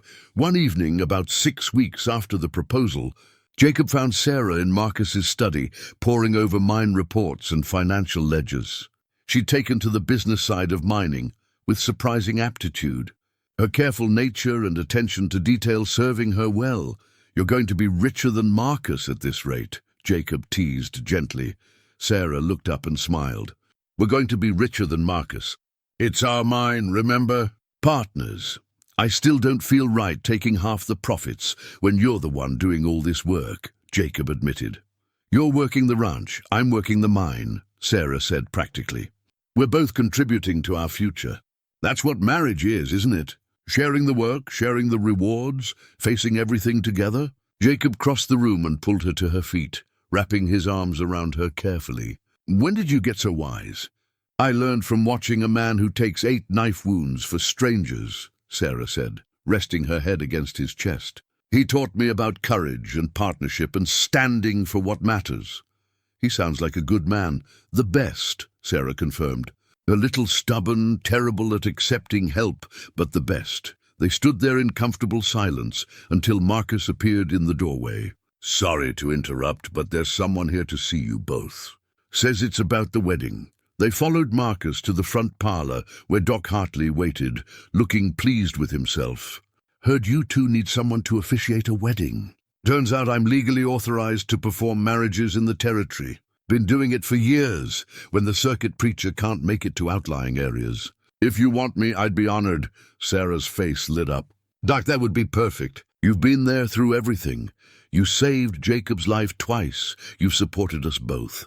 We'd love to have you officiate." "Good," Doc said. "Then let's talk about the ceremony. I'm assuming you want something simple?" They spent the next hour planning. The wedding would be held at the ranch in 6 weeks on a Saturday afternoon. Maria would handle the food, with help from some of the town women. The ceremony would be in the ranch yard under the cottonwood trees, with seating for about 30 people. Sarah would wear a dress she'd sewn herself from fabric Marcus had ordered special from San Francisco. Jacob would wear his best clothes and his father's leather belt with the tooled crosses. "Who's going to give you away?" Doc asked Sarah. Sarah looked at Marcus. "Would you? I know it's not traditional, and I'm not your daughter, but you've been like family to me. You and Rebecca both, even though I never met her. I'd be honored if you'd walk me down the aisle." Marcus's eyes welled with tears. "Sarah, the honor would be mine. Rebecca would have loved you, you know. She would have been so happy to see this. She made it possible," Sarah said softly. "In so many ways, she made all of this possible." As the weeks passed and the wedding approached, the ranch buzzed with quiet excitement. The ranch hands built benches for seating and constructed an arch of willow branches for the ceremony. Maria and the town women prepared enough food to feed half the territory. Dutch organized the younger hands to clean and decorate everything within sight the night before the wedding. Sarah couldn't sleep. She wandered down to the kitchen where she found Maria preparing tomorrow's bread. "Can't sleep either?" Maria asked with a knowing smile. "Too excited." "Too nervous?" "Too everything," Sarah admitted. She sat at the kitchen table watching Maria work. "Maria, can I ask you something? How do you know you're making the right choice?" "You don't," Maria said honestly. "Marriage is always a leap of faith. But you look at the person and ask yourself, do I trust them? Do I respect them? Do they make me want to be better? If the answer is yes to all three, then you jump and trust that you'll figure out the landing together." "I trust him completely," Sarah said. "Respect him more than anyone I've ever known. And he definitely makes me want to be better." "Then you have your answer," Maria said. "The rest is just details." In his cabin, Jacob was also awake, sitting on his porch and looking at the stars. He heard footsteps and turned to find Marcus approaching with 2 glasses and a bottle of whiskey. "Thought you might need some company," Marcus said, settling into the other chair. "Aren't grooms supposed to get drunk the night before their wedding?" Jacob asked. "Only if they're unsure," Marcus said. "Are you unsure?" "Not even a little bit," Jacob said. "Sarah's the best thing that ever happened to me. Marrying her is the easiest decision I've ever made." "Then we'll just have one drink," Marcus said, pouring for both of them, "to toast what's coming." They sat in comfortable silence for a while, then Marcus spoke. "Rebecca would have liked seeing this, you know. She always believed in love stories that started with sacrifice and courage. Yours and Sarah's would have delighted her." "I wish I could thank her," Jacob said. "For everything she set in motion." "You thank her by living well," Marcus said. "By being happy, by building something good with Sarah, by proving that her faith in goodness was justified." He raised his glass. "To Rebecca, who brought us all together, and to tomorrow, when 2 good people promise to face life together." "To Rebecca," Jacob echoed. "And to tomorrow." They drank and the stars wheeled overhead, and somewhere in the main house, Sarah finally fell asleep, dreaming of wildflowers and promises and all the days yet to come. The morning of the wedding dawned clear and perfect, with the kind of sky that seemed made for new beginnings. Jacob woke early, dressed carefully, and spent time alone with his father's Bible, the one item of his father's besides the belt that he still possessed. He read familiar passages about love and commitment, about building your house on solid foundations, about the importance of standing firm when storms came. Then he fastened his father's belt around his waist, feeling the familiar weight of it, the crosses pressed against his side. His father would have liked Sarah, Jacob thought, would have approved of her strength, her kindness, her willingness to choose hope, despite having every reason to choose bitterness. "Wish you were here," Jacob said quietly to the empty room. "But I think you'd be proud of the man I've tried to become." At the main house, Maria and the town women were helping Sarah dress. Her gown was simple but beautiful, made from cream-colored silk with delicate lace at the collar and cuffs. She'd sewn every stitch herself over the past weeks, pouring all her hopes and dreams into the fabric. "You look like an angel," Maria said, tears in her eyes. Sarah looked at herself in the mirror and barely recognized the woman staring back. The frightened, struggling widow was gone. In her place was someone stronger, more confident, ready to face the future. She touched the silver locket at her throat, her mother's, the one Moss had tried to take, and thought about how far she'd come. "Thank you," she said to Maria, "for everything, for being family when I had none." "You have plenty of family now," Maria replied, "and about to gain even more." The morning of the wedding dawned clear and perfect, with the kind of sky that seemed made for new beginnings. Jacob woke early, dressed carefully, and spent time alone with his father's Bible, the one item of his father's besides the belt that he still possessed. He read familiar passages about love and commitment, about building your house on solid foundations, about the importance of standing firm when storms came. Then he fastened his father's belt around his waist, feeling the familiar weight of it, the crosses pressed against his side. His father would have liked Sarah, Jacob thought, would have approved of her strength, her kindness, her willingness to choose hope despite having every reason to choose bitterness. "Wish you were here," Jacob said quietly to the empty room. But I think you'd be proud of the man I've tried to become." At the main house, Maria and the town women were helping Sarah dress. Her gown was simple but beautiful, made from cream-colored silk with delicate lace at the collar and cuffs. She'd sewn every stitch herself over the past weeks, pouring all her hopes and dreams into the fabric. "You look like an angel," Maria said, and tears in her eyes. Sarah looked at herself in the mirror and barely recognized the woman staring back. The frightened, struggling widow was gone. In her place was someone stronger, more confident, ready to face the future. She touched the silver locket at her throat, her mother's, the one Moss had tried to take, and thought about how far she'd come. "Thank you," she said to Maria, "for everything, for being family when I had none." "You have plenty of family now," Maria replied, "and about to gain even more." The guests began arriving around noon. The entire town of Redemption Creek seemed to have made the journey, along with neighboring ranchers, the territorial marshal, and even Sheriff Porter, looking sheepish but genuine in his well-wishes. Dutch and the ranch hands had outdone themselves with decorations, wildflowers everywhere, the willow arch draped in white fabric, benches arranged in neat rows facing where Doc Hartley would stand. A traveling photographer had been hired, a rarity in these parts. He set up his equipment carefully, explaining that this would be the first wedding photograph ever taken in this region. The massive camera on its tripod looked imposing, but Sarah was grateful. She wanted to remember this day in every detail. Jacob stood at the front with Doc Hartley, Dutch beside him as best man. His hands were steady, his heart full. He watched the guests arrive and take their seats, saw the ranch hands cleaned up and dressed in their finest, saw the townspeople who'd ridden to help during the battle smiling and nodding at him. Then Marcus appeared at the top of the main house steps with Sarah on his arm, and everything else faded away. She was breathtaking. The afternoon sun caught the silk of her dress, made her dark hair shine, illuminated her face with a joy that took Jacob's breath away. She was smiling, her eyes locked on his, and in that moment, Jacob understood what his father had meant about grace.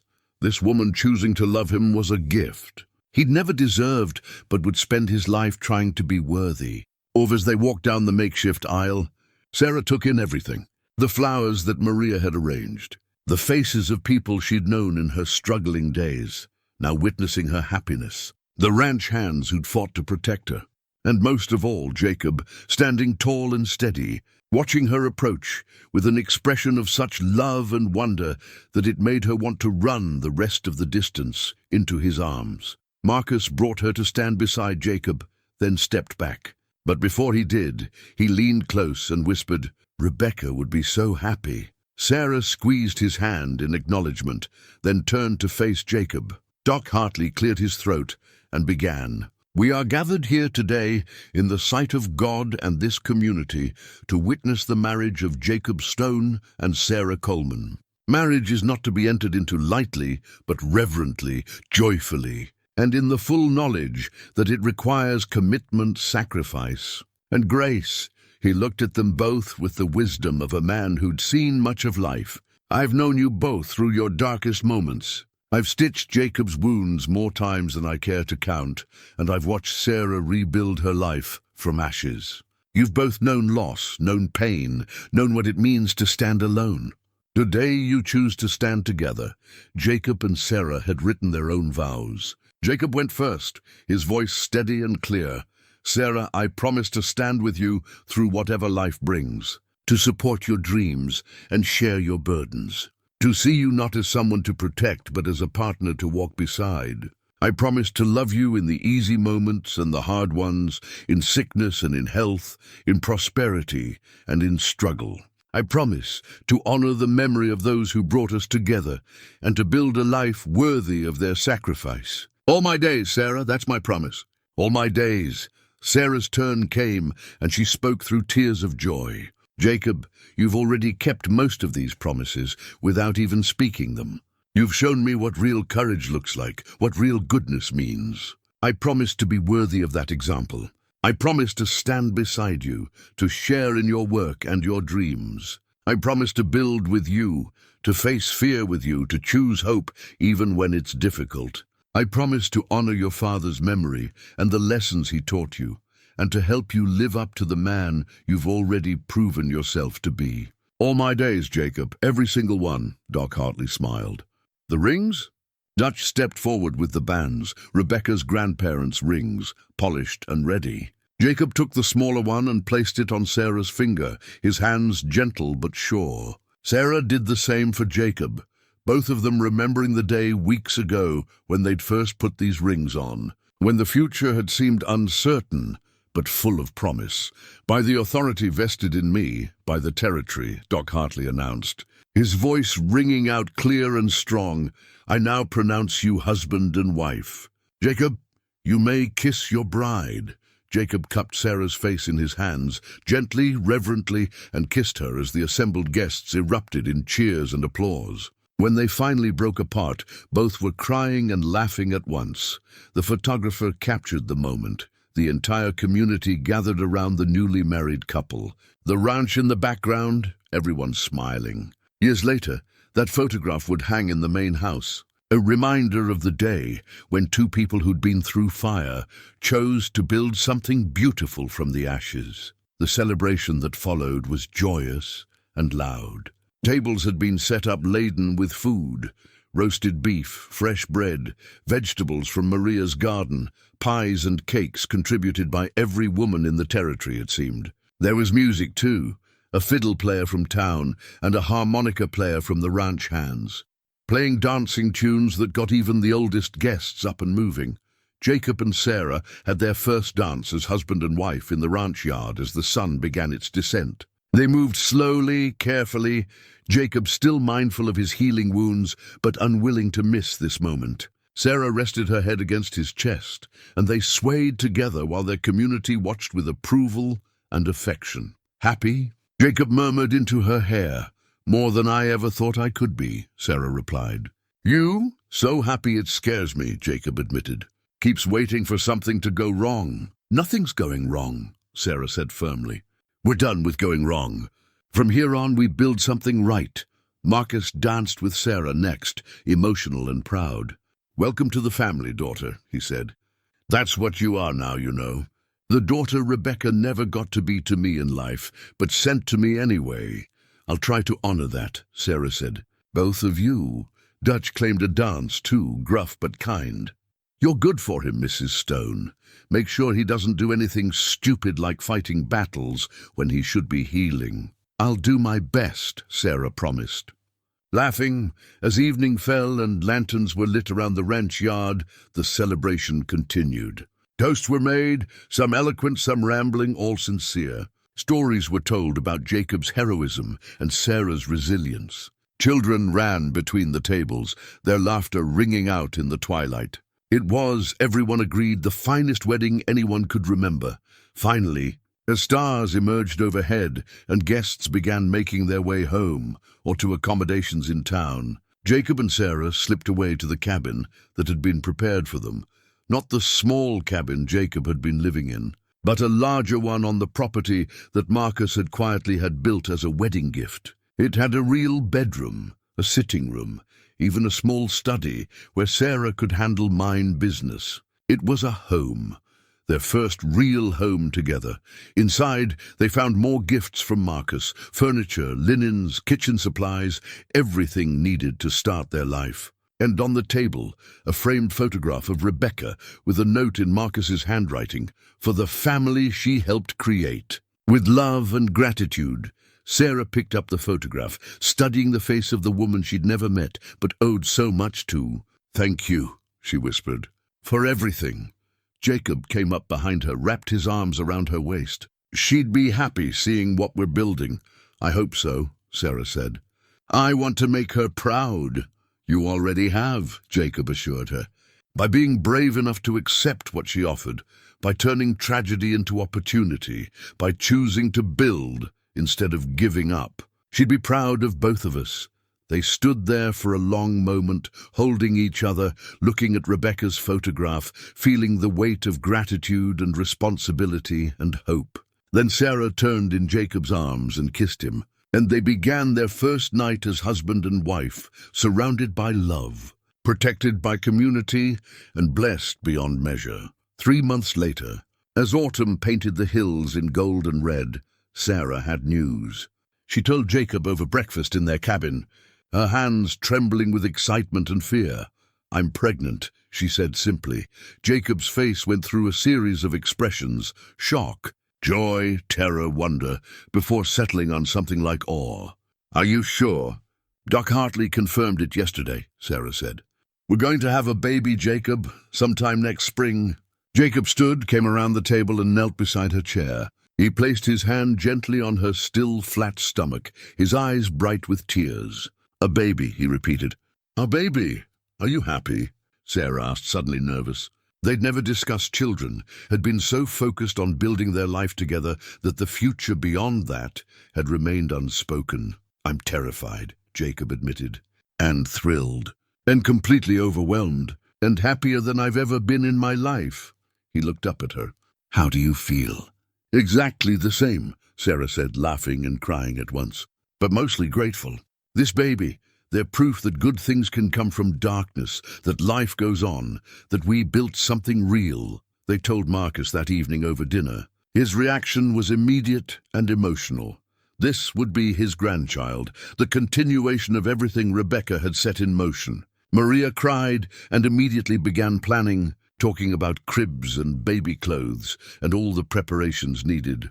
Over the following months, as Sarah's pregnancy progressed, life at the ranch fell into a comfortable rhythm. The Rebecca Tom mine continued to produce beyond expectations, employing 30 men from Redemption Creek and the surrounding areas. The profits were split as Sarah had promised. Fair wages, investment in safety and equipment, support for the community, and savings for the future. Jacob and Marcus's partnership flourished as well. The ranch expanded, acquired more land, improved their breeding stock. Jacob proved to have a natural talent for ranching, his combination of hard work and careful observation making him invaluable. The Whitfield Stone brand became known throughout the territory for quality cattle and honest dealings.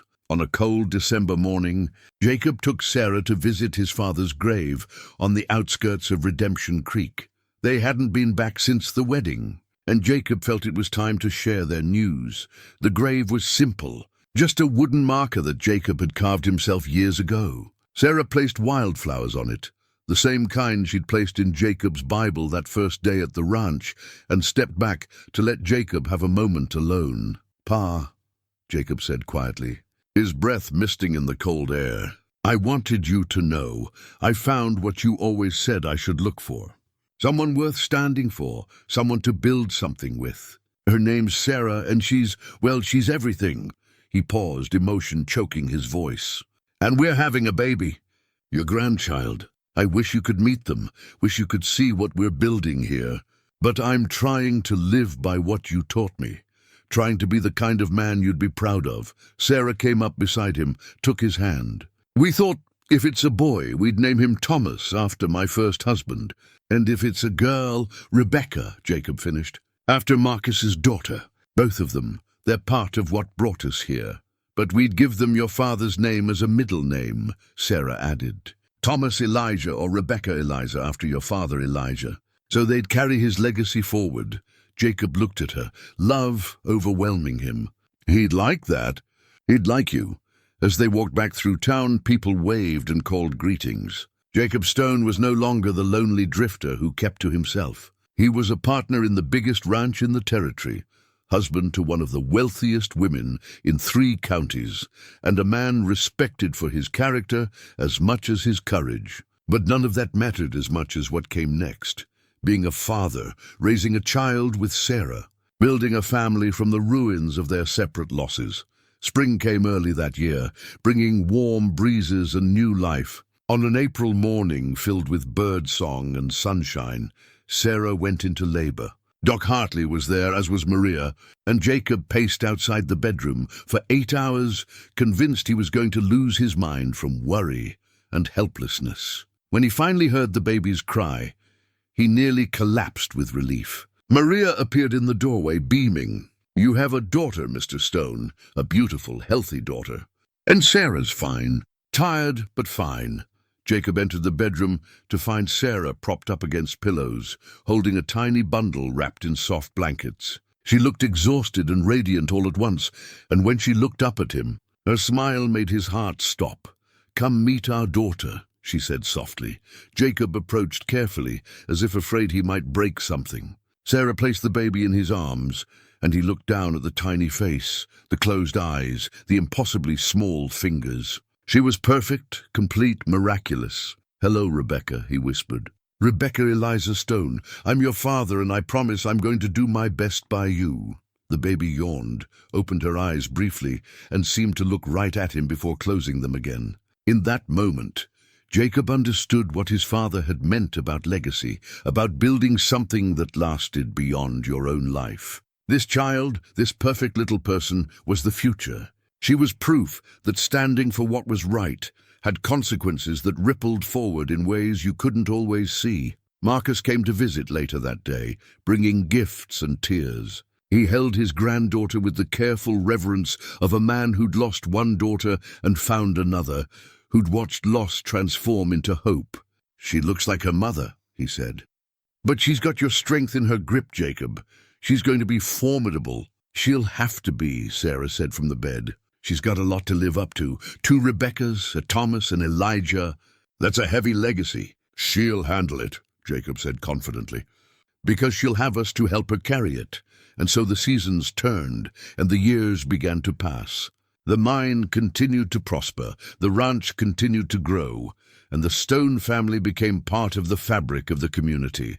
They had 2 more children over the next 5 years, a son they named Thomas Elijah, fulfilling their promise, and another daughter they named Maria Grace, after the woman who'd become family to them both. On a summer evening, when Rebecca was 5, Thomas was 3, and Maria was just learning to walk, the whole family gathered on the porch of their home. The larger house that Marcus had built for them stood solid and welcoming, surrounded by gardens that Sarah tended and corrals where Jacob trained horses with their children watching.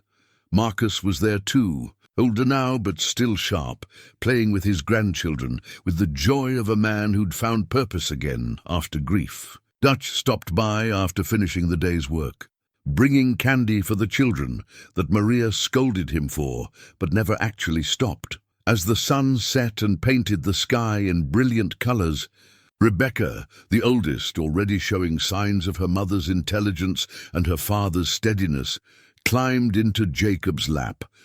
"Papa, tell us the story," she demanded. "Which story?" Jacob asked, though he knew. "About how you met Mama, about the 8 knife wounds and the rich rancher and the mine and the battle." "Tell us that story." Jacob looked at Sarah, who smiled and nodded. It was a story they'd told many times and would tell many more. A story about courage and sacrifice, about grace and second chances, about building something beautiful from shared hardship. "All right," Jacob said, settling Rebecca more comfortably. "It starts in a town called Redemption Creek, and it's about a man who made a choice to stand for someone who needed standing for. He didn't know it would change his whole life. He didn't know it would lead him here to this porch, with these people, with this family. He just knew it was the right thing to do." As Jacob told the story, his children listened with rapt attention. Sarah listened with love and remembrance, and Marcus listened with gratitude for the family his daughter's kindness had created. The stars emerged overhead, the same stars that had watched Jacob nearly die in an alley, that had witnessed his miraculous survival, that had blessed his wedding day. Some men talk about doing the right thing, Jacob thought. Others bleed for it. But the real gift isn't in the bleeding, it's in what you build after you survive, in the love you find, in the family you make, in the legacy you leave. He looked at his daughter's face, listening so intently to a story she'd heard a dozen times. He felt his wife's hand on his shoulder, his son leaning against his leg, his youngest daughter asleep in Sarah's arms. He saw Marcus, the father-in-law who'd become the father he'd lost, and he felt the weight of his own father's belt still around his waist after all these years. This, Jacob thought, This is what it was all for. Every wound, every moment of pain, every sacrifice and struggle, it all led here, to this perfect evening, this beautiful family, this life built on the foundation of choosing to stand when it would have been easier to walk away. The story ended as it always did, with Jacob and Sarah's wedding, with the promise of the future. But the real story, the one being written every day on this ranch, in this family, in this community, that story was just beginning. And it would continue, Jacob knew, long after he was gone. Through his children, through the lessons he taught them, through the example he lived every day. That was legacy. That was purpose. That was everything that mattered. Again, Rebecca demanded when the story ended. "Tell it again." But Sarah stood, gathering up their youngest. "Tomorrow," she promised. "Right now it's bedtime. Say goodnight to Papa and Grandpa Marcus." As the children were tucked in and the household settled for the night, Jacob and Sarah stood together on their porch one last time, looking out over the ranch that had become their home, the life they'd built together. "Do you ever think about that night in the alley?" Sarah asked quietly. "Wonder what would have happened if you'd walked away?" "Never," Jacob said firmly. "Because I couldn't have walked away. My father taught me that some things matter more than safety, more than self-preservation. Standing for people who need it, that's one of those things. I'm glad he taught you that," Sarah said.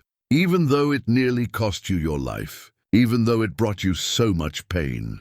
I'm glad you stood for me. I'd do it again," Jacob said. "Every wound, every moment. Because look what it gave me." He gestured to their home, their sleeping children, their life. "This is worth any price." Sarah kissed him gently. "Come to bed, husband. Tomorrow brings more work, more children demanding stories, more life to live." "Best offer I've had all day," Jacob said. Following her inside, the door closed behind them, the lamps were extinguished one by one, and the ranch settled into peaceful darkness under the stars. Somewhere in the night an owl called. Somewhere in the corrals, horses shifted and nickered softly. Somewhere in the hills, the wind whispered through the pines, carrying with it the promise of tomorrow. And in a small cemetery outside Redemption Creek, a simple wooden cross marked the grave of Elijah Stone, circuit preacher, who taught his son that real goodness showed itself in sacrifice, and that the measure of a man wasn't in what he took from the world, but in what he gave to it. His son had learned those lessons well, and now he was teaching them to the next generation, ensuring that the legacy of standing for others, of choosing courage over comfort, of building something good from hardship would continue into a future that seemed, in that moment, as bright and boundless as the star-filled sky.